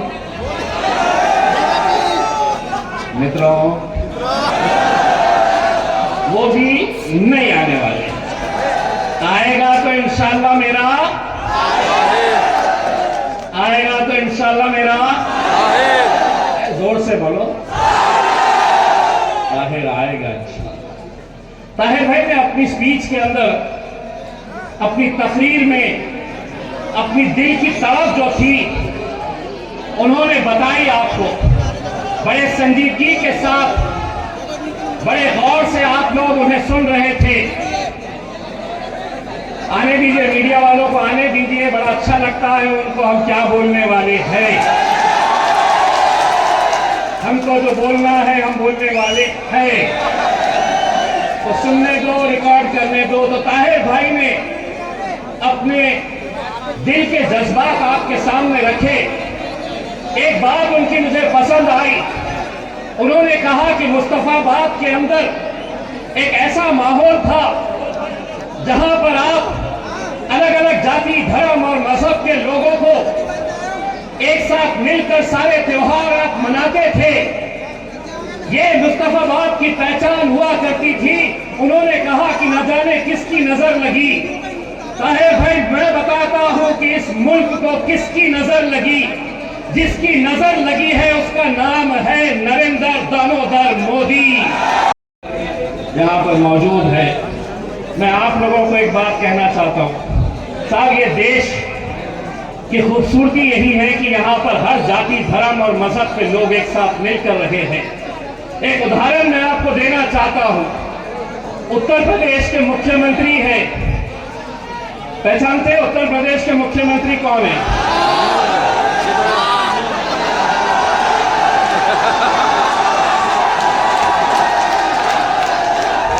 भाई वाह, तो उत्तर, मैंने बोला नहीं कुछ, हवा तेज चल रही है, मैंने सिर्फ अपने बालों में हाथ फैलाया। माशाअल्लाह। तो उत्तर प्रदेश के मुख्यमंत्री साहब ने अभी कुछ दिन पहले एक बयान दिया था कि महाकुंभ जो हमारे हिंदू भाइयों के लिए एक बहुत बड़ा उत्सव, एक त्योहार होता है, जहां पर दुनिया भर के हमारे हिंदू भाई बहन वहां पर जाते हैं। उन्होंने एक बयान दिया था कि वहां पर मुसलमानों ने आना नहीं चाहिए, कुंभ मेले के अंदर आना नहीं चाहिए। बड़े अफसोस के साथ ये कहना पड़ रहा है। हम श्रद्धांजलि देते हैं, हम तमाम वो ऐसे हमारे हिंदू भाई और बहन जिनकी मौत हुई है वहां पर कुंभ मेले के अंदर, जो मर गए हैं वहां पर सिर्फ बद इंतजामी की वजह से बेकसूर लोग मर गए हैं। जानते हैं हमारे मुल्क की तहजीब, हमारी मुल्क की संस्कृति क्या है? जब ये लोग अपने कुंभ मेले से वापस अपने अपने घरों की तरफ जा रहे हैं, तो आज यही मुसलमान जिनको कहा गया था कि तुम कुंभ मेले में नहीं आना चाहिए, वही मुसलमानों ने मस्जिदें खोल दी है, मदरसे खोल दिए हैं। खाने का इंतजाम, पीने का इंतजाम, उन्हें आराम करवाने का, ये हमारी तहजीब है।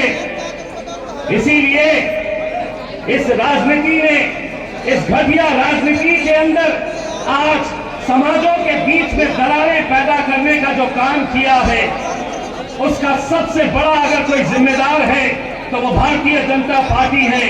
सही कहा है ताहिर भाई ने, आप ताहिर भाई को जिताकर लेकर आओ, हिंदुस्तान के अंदर हम भारतीय जनता पार्टी को बाबा जी का ठुल्लू दिखाते घूमेंगे,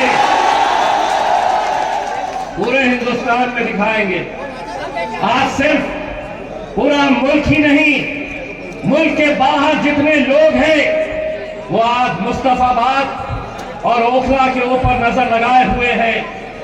वो देखना चाह रहे हैं कि सही मानों में इनकी गैरत जिंदा है, तुम्हारी गैरत जिंदा है या मर चुकी है। तुम्हारे सीने में दिल है जो एक इंसान को तड़पते हुए, उसके परिवार को तड़पते हुए देखने के बावजूद भी बटे हुए हैं, कटे हुए हैं, अलग अलग महफिलों में जाकर बैठे हुए हैं।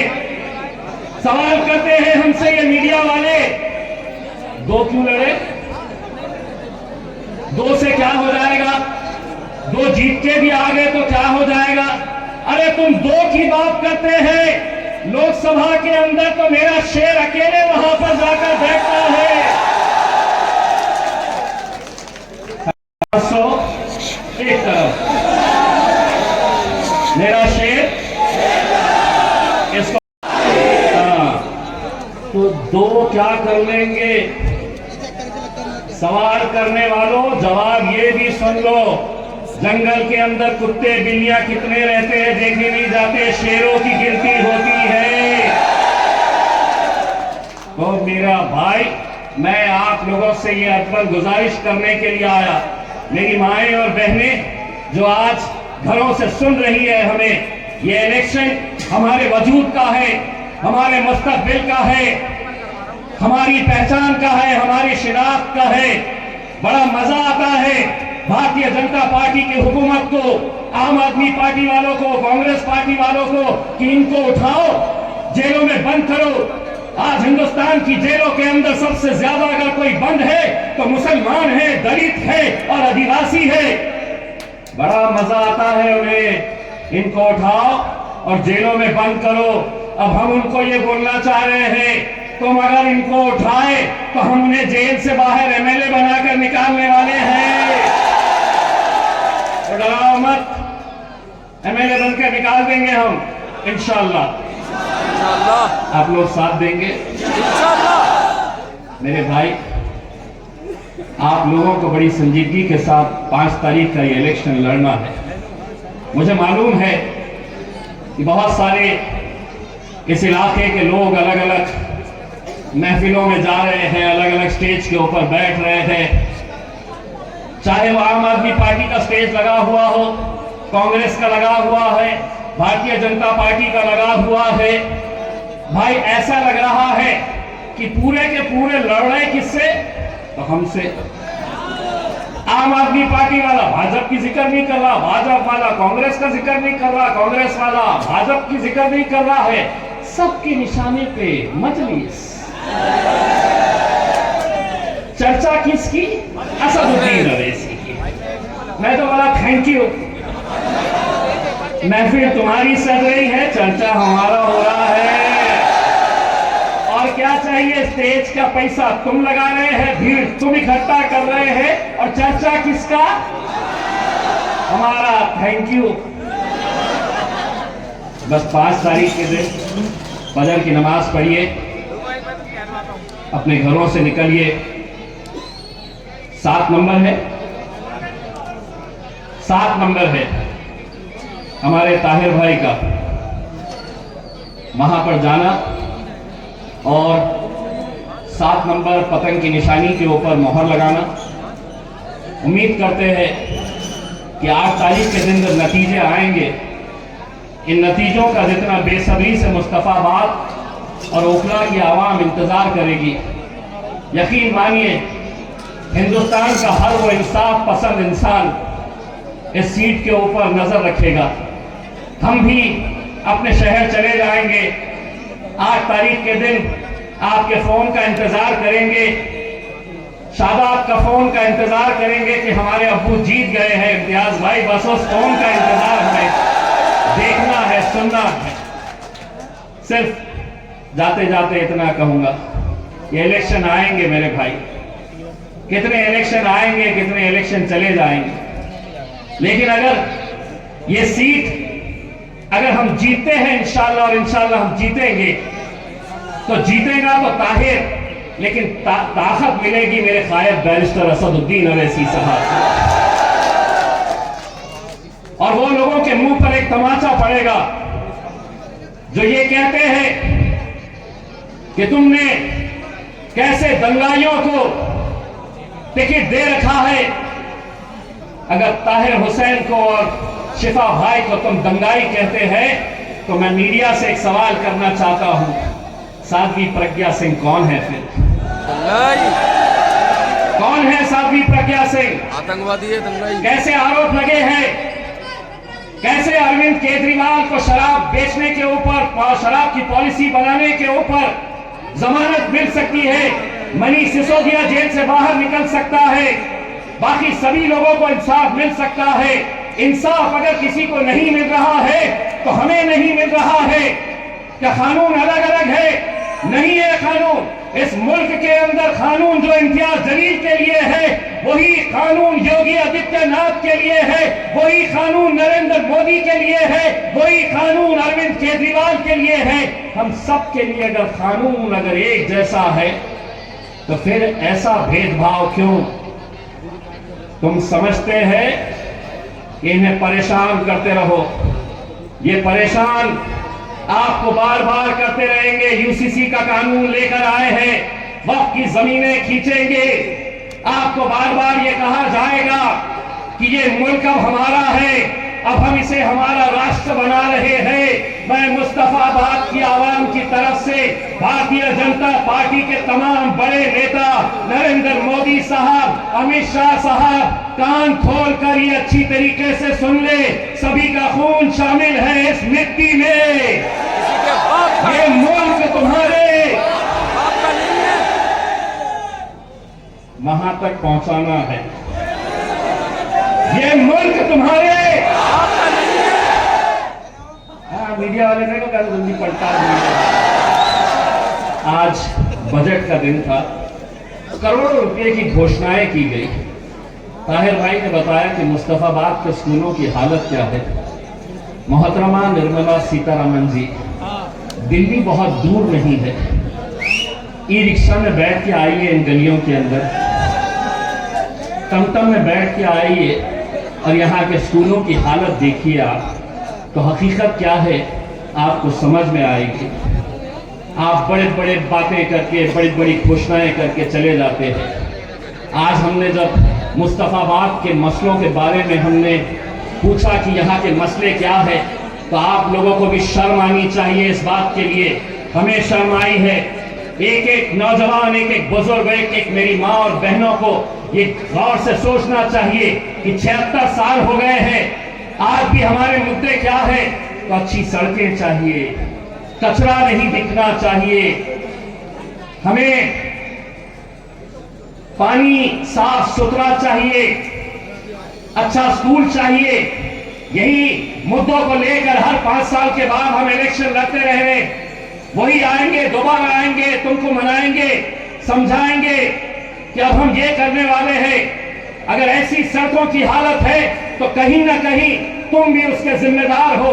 इसलिए जिम्मेदार हो कि इलेक्शन वक्त में तुम बढ़ जाते हो, तुम बिखर जाते हो। अरे एक बार एक ताकत बनकर देखो तो सही, एक आवाज लगाओ तो सही। तुम्हें बहकाया अगर जाएगा कि ये मुमकिन नहीं है यहां से मजलिस का जीतना, तो ये इम्तियाज जलील को देखो, 20 साल के शिवसेना वाले को उखाड़ कर फेंका था और अल्हम्दुलिल्लाह मजलिस का झंडा लहराया था। वहां की आवाम अगर कर सकती है तो ये आवाम भी, ये नौजवान भी, ये मेरी माएं और बहनें भी कर सकती हैं। इलेक्शन सिर्फ वोटों से नहीं होता है। माँ, मैं आपसे गुजारिश कर रहा हूं, ये नौजवान निकलेंगे, आप वोट डालिए और अल्लाह की बारगाह में सिजदे में चले जाइए कि या अल्लाह ये सीट हमारी जिता कर लेकर जा, ये सीट हमारी जिता दे। इंशाअल्लाह असदुद्दीन अवैसी और मजलिस इत्तेहाद और मुस्लिमीन को बहुत ताकत मिलेगी मेरे भाइयों। और बाकी बहकावे में आने की जरूरत नहीं है। 5 तारीख के दिन जाना है, पतंग की निशानी देखना है और कैसे वोट करना है। तो धपाधप धपाधप धपाधप धपाधप। धन्यवाद, बहुत बहुत शुक्रिया।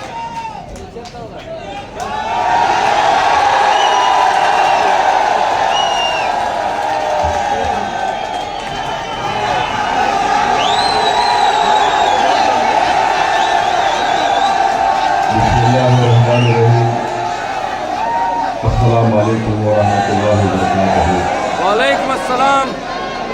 मुअज़्ज़िज़ हाज़रीन इकराम,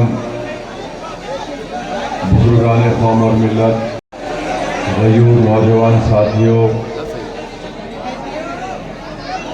MIM पार्टी के उम्मीदवार मोहतरम जनाब ताहिर हुसैन साहब,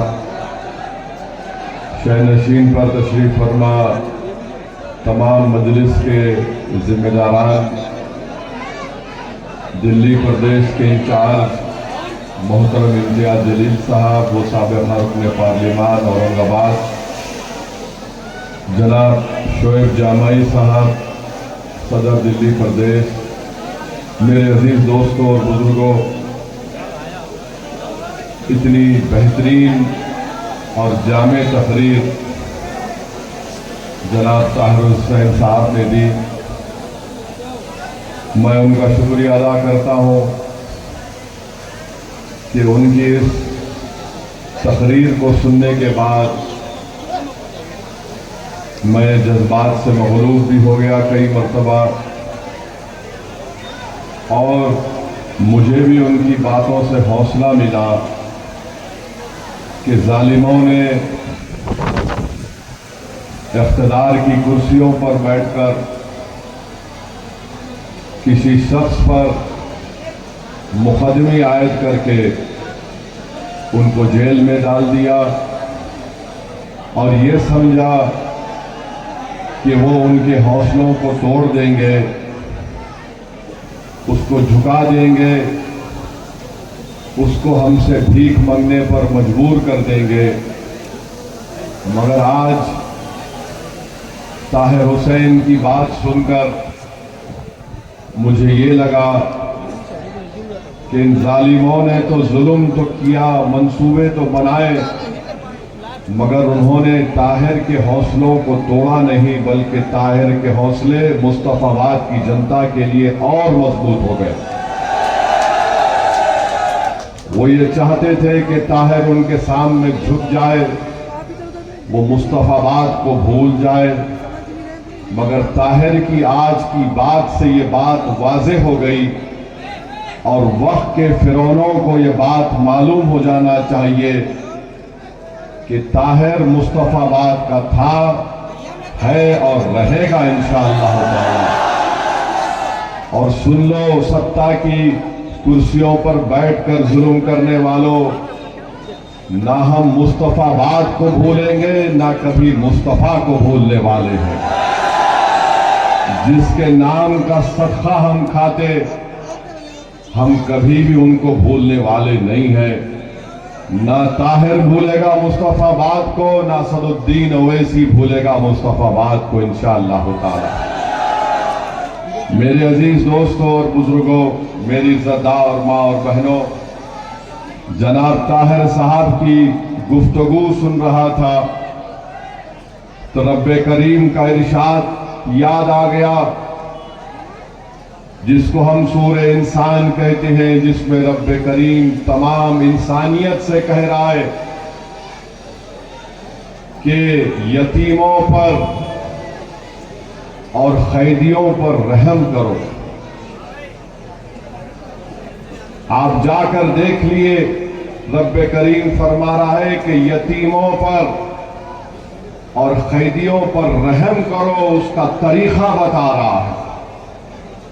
मैं सिर्फ आपसे इतना ही कहूंगा कि आप जो कैद में हैं, जो इंसाफ के लिए उनको जेल में डाल दिया गया, सच्चाई को दबाने के लिए उनको जेल में डाल दिया गया,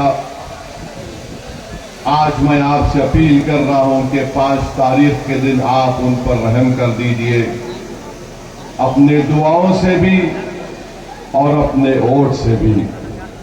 अगर आप ये काम करेंगे तो यकीनन जालिम लोगों को ये पैगाम मिल जाएगा, जो ये समझ रहे थे कि हम इतने लोगों को जेल में डालने से वो कमजोर पड़ जाएंगे, वो भीख मांगेंगे, माफी के खत लिखेंगे। जो जेल में डालकर ये समझ रहे थे कि हम उनको गुमनाम कर देंगे, मगर मजलिस ने इस बात को महसूस किया, जिन्होंने ताहिर को, शिफा को, सैफी को और ऐसे कई लोगों को जेल में डाला, हमने उनको टिकट देकर जनता के दरमियान में लाकर खड़ा कर दिया। ये फैसला आपको करना है। और ताहिर की गुफ्तगू जब सुन रहा था तो मुझे याद आया, मेरे मरहूम वालिद हमको अपने बचपने में हजरत खुबैब बिन अदी का एक वाकया सुनाते थे। वो भी जेल में थे, जालिमों के मक्का की जेल में थे, जालिम वक्त के सबसे बड़े जालिमों के जेल में थे। तो देखने वालों ने देखा कि खुबैब भूखे हैं और अचानक उनके जेल में अंगूर के गोशे उनके हाथ में नजर आते। लोग परेशान होते कि मक्के की जमीन पर ये अंगूर कहां से आ गया। दुनिया ने देखा कि हजरत खुबैब जब उनकी जिंदगी का आखिरी दिन था तो उन्होंने उन जालिमों से कहा कि आज मेरी जिंदगी का चिराग गुल होने वाला है, मैं सिर्फ ये चाहता हूं कि 2 रकात नफिल नमाज पढ़ लूं। नमाज अदा की, जरा लंबी नमाज हो गई और नमाज के बाद जालिमों से कहा कि तुम ये समझ तो नहीं रहे होगे कि मैंने अपनी नमाज लंबी कर दी मौत के डर से नहीं, मैं सिर्फ अल्लाह का शुक्र अदा करने के लिए अल्लाह के आगे अफसर व सजूद हो गया।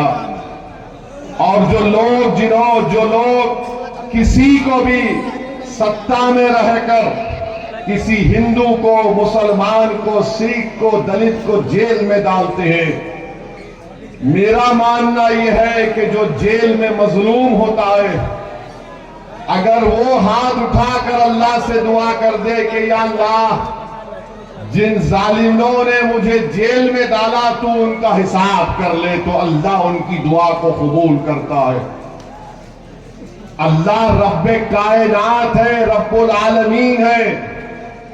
हजरत खुबैब ने भी दुआ की कि अल्लाह तू देख ले उन लोगों को जिन्होंने मुझ पर जुल्म किया है, तू किसी एक को भी ना छोड़।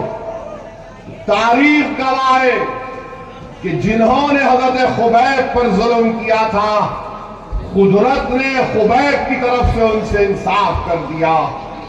और तीसरी बात, अभी ताहिर मदीने का जिक्र कर रहे थे, आका की नगरी का जिक्र कर रहे थे,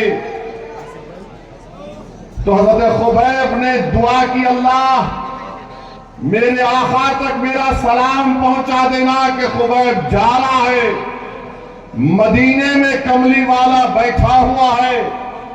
और कहा कि वालेकुम अस्सलाम खुबैब। वो अपनी जिंदगी के आखिरी लम्हे में है और कहते हैं कि आका मेरे अल्लाह मेरा पैगाम मोहम्मद सल्लल्लाहु अलैहि वसल्लम को पहुंचा देना, मेरा सलाम मुस्तफा को पहुंचा देना। तो मुस्तफा मदीने में बैठकर फरमा रहे वालेकुम सलाम खुबैब। तो बचो, मजलूमों को जो जेल में डालते हैं उनकी जबान से निकला हुआ एक एक लफ्ज अल्लाह उसको कबूल करने वाला है। और मुझे पूरा यकीन है कि जो गैर जरूरी जिनको जेल में डालकर सड़ाया जा रहा है, इंसाफ जरूर करेगी भारत की अदालत, मगर वो इंसाफ और रब्बे करीम के इंसाफ के लिए भी तुम तैयार रहना। जो 5-5 साल 6-6 साल जिन लोगों को अपने परिवार से दूर रखकर उनको तकलीफ दे रहे, अरे तुम आज सत्ता में हो, कल नहीं रहोगे इंशाअल्लाह ताला। तुम आज बड़े बड़े महलों में जिंदगी गुजार रहे हो, यही दिल्ली है, यहां पर बहुत बड़े खंडेर नजर आते हैं। और वो खंडेर को अगर अल्लाह जबान देगा तो पुकार कर कहेगा कि कभी यहां पर बादशाह रहता था, कभी यहां पर बड़ा जिम्मेदार आदमी रहता था जिसके पास इतने सिपाही थे। मगर कुदरत का निजाम यही है कि जो जुल्म करतों की फिक्र मत करो, जो कह रहे हैं कि नहीं नहीं मुस्तफाबाद से ताहिर नहीं जीत सकता, अगर तुम्हारा दिल तुमसे कह रहा है कि सच्चाई यही है और हक यही है और इंसाफ का तकाजा यही है कि ताहिर को जीतना चाहिए, तो आपको सच्चाई का साथ देना है और आपको पतंग के निशान पर बटन दबाना है। अगर आप जालिम को शिकस्त देना चाहते हैं तो अपने ओट से दीजिए, पतंग के निशान पर बटन दबाइए। अगर आप झूठ को हराना चाहते हैं तो पतंग के निशान पर बटन दबाइए मुस्तफाबाद और ओखला में। वरना याद रखो, ताहिर का कुछ नहीं होने वाला है, ताहिर फिर चला जाएगा।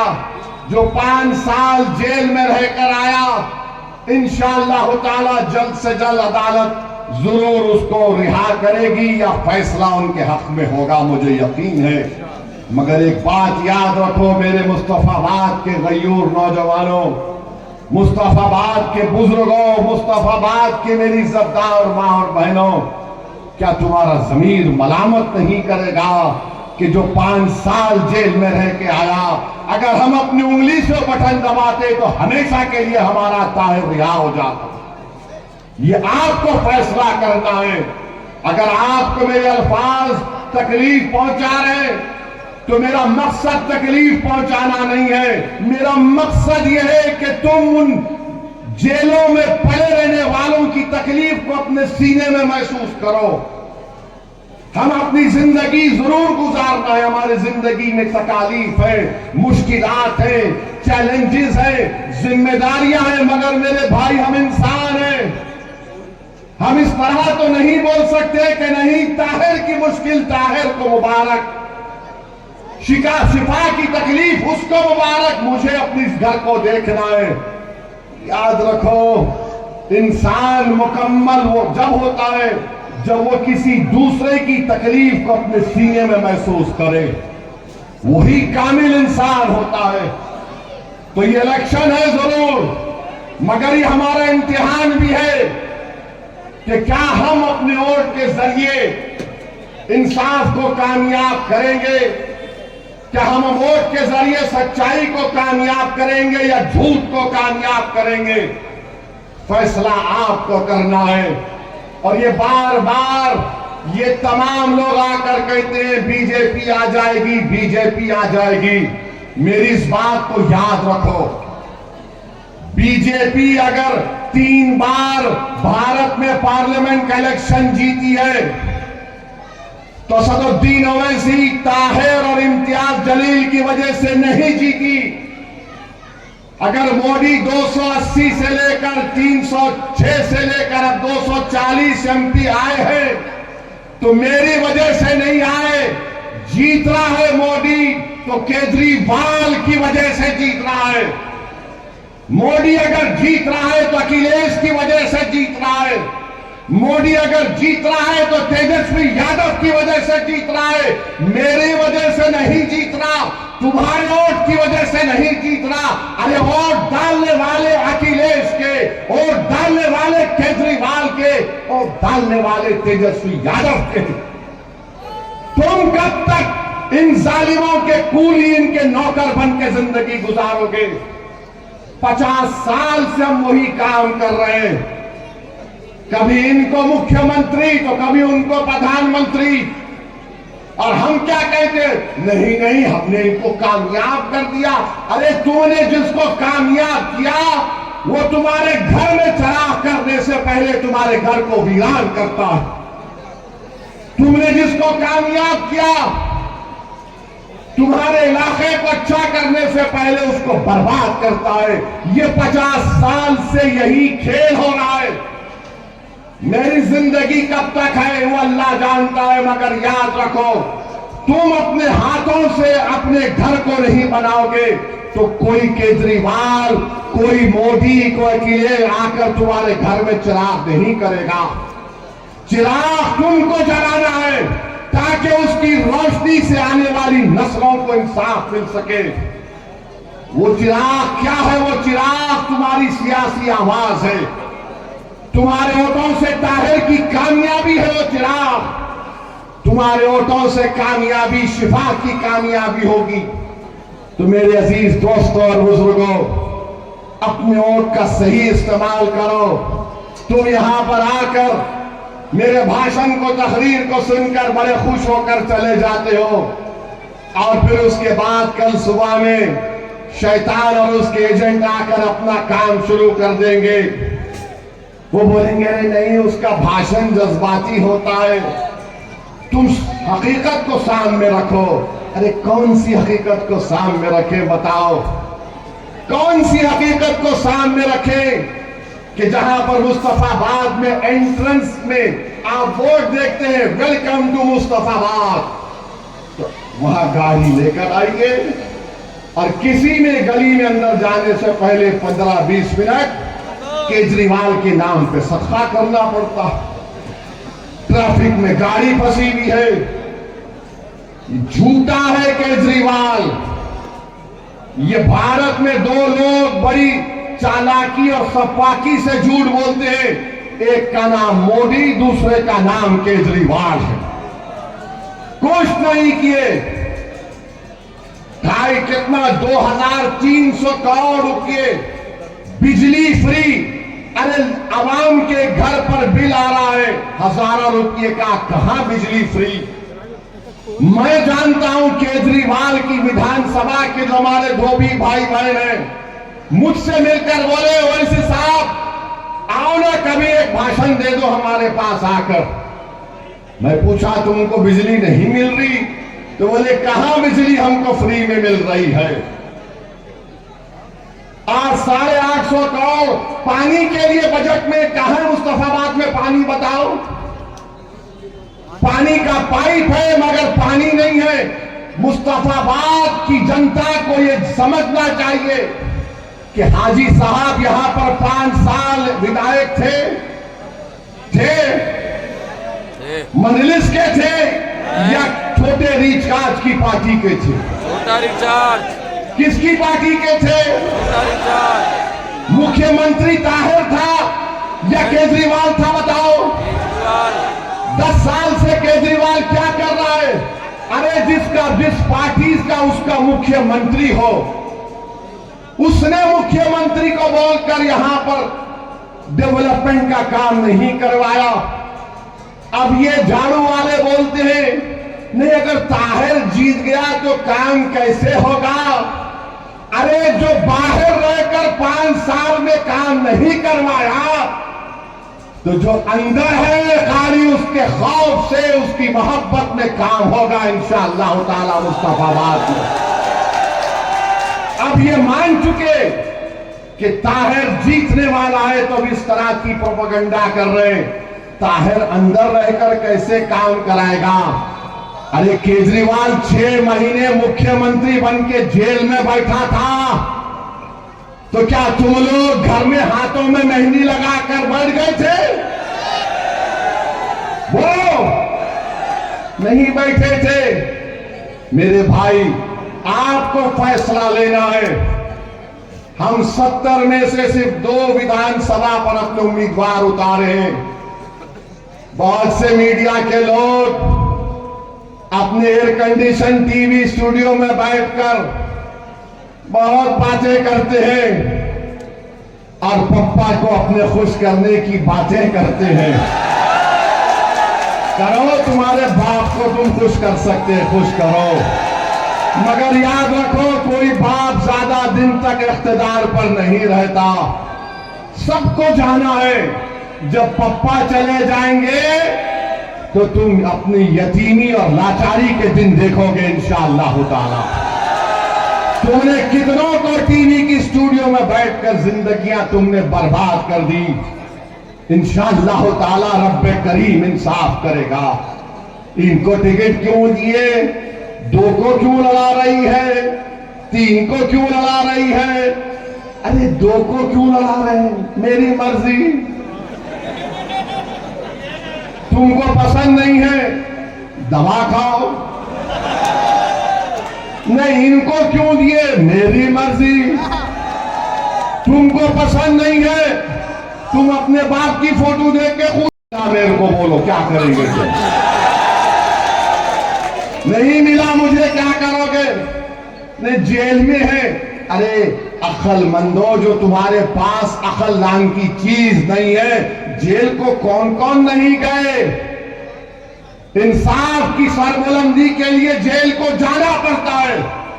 मैं भी जेल को गया था, 40 या 45 दिन जेल में था मैं। इनकी तरह 5 साल नहीं था। मेरे भाई जो जेल को जाते हैं ना, उनको मालूम होता है तकलीफ क्या होती है।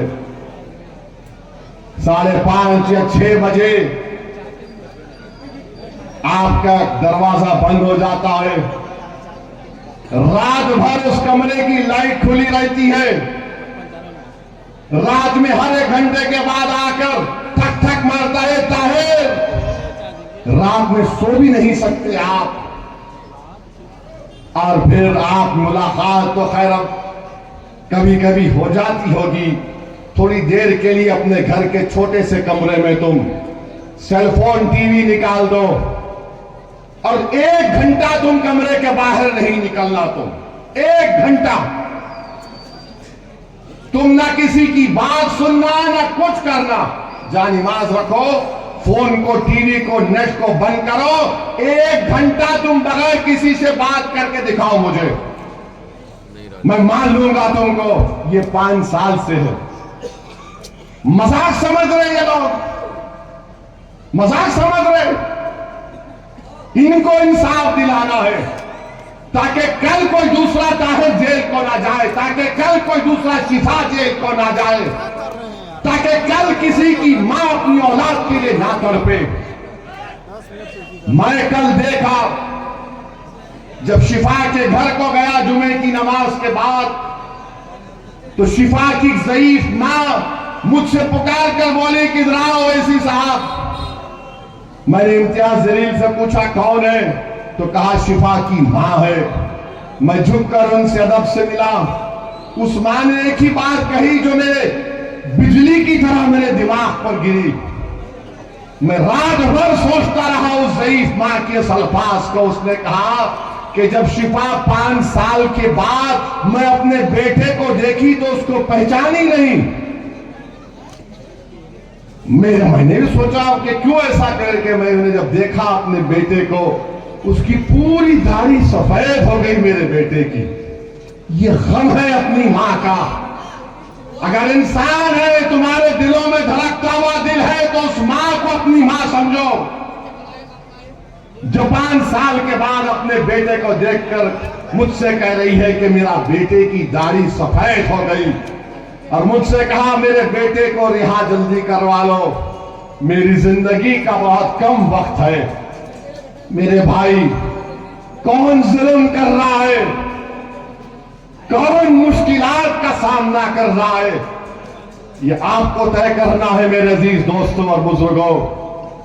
जैसा कि ताहिर ने कहा कि मैं जिंदा हूं तुम्हारे लिए जेल में, जैसा कि ताहिर ने आपसे कह दिया कि मैं तुम्हारा था हूं और हमेशा रहूंगा, जिसने कह दिया कि मैंने अपनी मुस्तफाबाद की जनता के लिए अपनी जिंदगी को वक्फ कर दिया, अब आपको फैसला करना है। लोग आकर तुमको दौलत देंगे, लोग आकर तुमको डराएंगे, लोग आकर तुमसे दिल फरेब झूठे वादे करेंगे, मगर एक बात याद रखो, जो आज ताहिर ने बात कही है वो एक एक लफ्ज सच्चाई पर मुबन्नी है, वो एक एक लफ्ज में तड़प है, पैगाम है। मेरे अजीज दोस्तों और बुजुर्गों, मेरी सरदार मां और बहनों, मुस्तफाबाद की विकास के लिए, मुस्तफाबाद में हर तबके हर समुदाय में मोहब्बत को बढ़ाने के लिए, और वो जो दंगे दोबारा कभी ना हो, उसके लिए मेरी आपसे अपील है कि आप ताहिर हुसैन को अपने वोट से नवाजें। 5 तारीख के दिन जहां पतंग का निशान दिखेगा, वहां पर बटन दबाकर आप उनको कामयाब करें, ये मेरी आपसे अपील है। मेरे भाई याद रखो, मैं इलेक्शन लड़ता हूं, हारता भी हूं, मगर एक बात याद रख लो, मेरे हौसले कभी पस्त नहीं होते। लोग मुझे बहुत गालियां देते हैं, इल्जाम लगाते हैं, क्या क्या नाप शनाप बकते हैं, मगर मेरा जमीर, मेरा दिल मुझे एक ही कहता है कि असदुद्दीन ओवैसी, जब तुम मर जाओगे तो ये इल्जाम लगाने वाले तुम्हारी कब्र में नहीं आएंगे, ये इल्जाम लगाने वाले हशर के मैदान में नहीं आएंगे। मैं तो कहता हूं, लगाओ मुझ पर इल्जाम, मैं अल्लाह के सामने कहूंगा कि परवरदिगार तू फैसला कर, आज जो मुझ पर इल्जाम लगाते थे, तू देख आज उस दिन इंसाफ कर ले मुझसे। तो जो लोग इस तरह की बात कर रहे हैं, तुम लगाओ, तुम्हारी सिर्फ झूठ तुम बोल सकते हो, मगर तुम्हारी झूठ, तुम्हारी ताकत, तुम्हारा दबदबा, तुम्हारा रोब, ये सब फानी है, खत्म होने वाला है। अगर कोई बाकी रहेगा तो नेकियां बाकी रहेंगी और इंसाफ होगा इंशाअल्लाह ताला। जिन्होंने जुल्म किया, चाहे वो किसी समुदाय का हो, ऊपर वाला इंसाफ करता है, इंसाफ होगा इंशाअल्लाह ताला। ताहिर की आहें, ताहिर के बीवी की आंसू, उसके बच्चों की तड़प खाली नहीं जाएगी।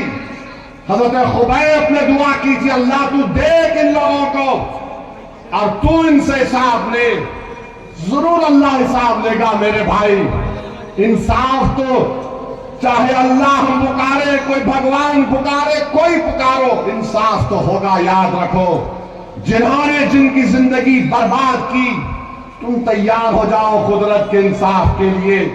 और मुझे यकीन है कि मुस्तफाबाद और ओखला की जनता अपने वोट से इंसाफ को कामयाब करेगी और ताहिर को और शिफा को इंशाअल्लाह यहां का नए एमएलए बनाकर हम एक मुंह तोड़ जवाब देंगे, इत्तेहाद के जरिए जवाब देंगे। तो मेरे भाई, आप तैयार है 5 तारीख के लिए? आप तैयार है 5 तारीख के लिए? डरेंगे तो नहीं?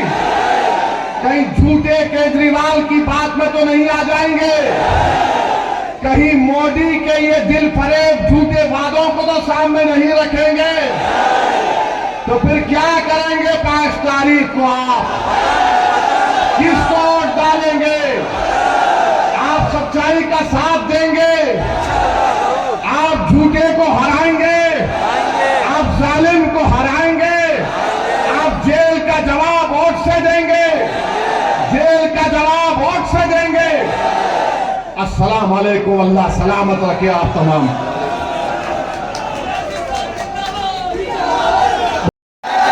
सभी लोगों ने जिन्होंने साथ दिया है, मोहम्मद सलीम साहब का, इन सब साथियों ने बहुत साथ दिया, डॉक्टर रियाजुद्दीन साहब का, इन सभी साथियों ने बहुत बहुत साथ दिया। बहुत शुक्रिया आप सब लोगों का। अजान होने वाली है, यही प्रोग्राम खत्म हुआ। बहुत शुक्रिया।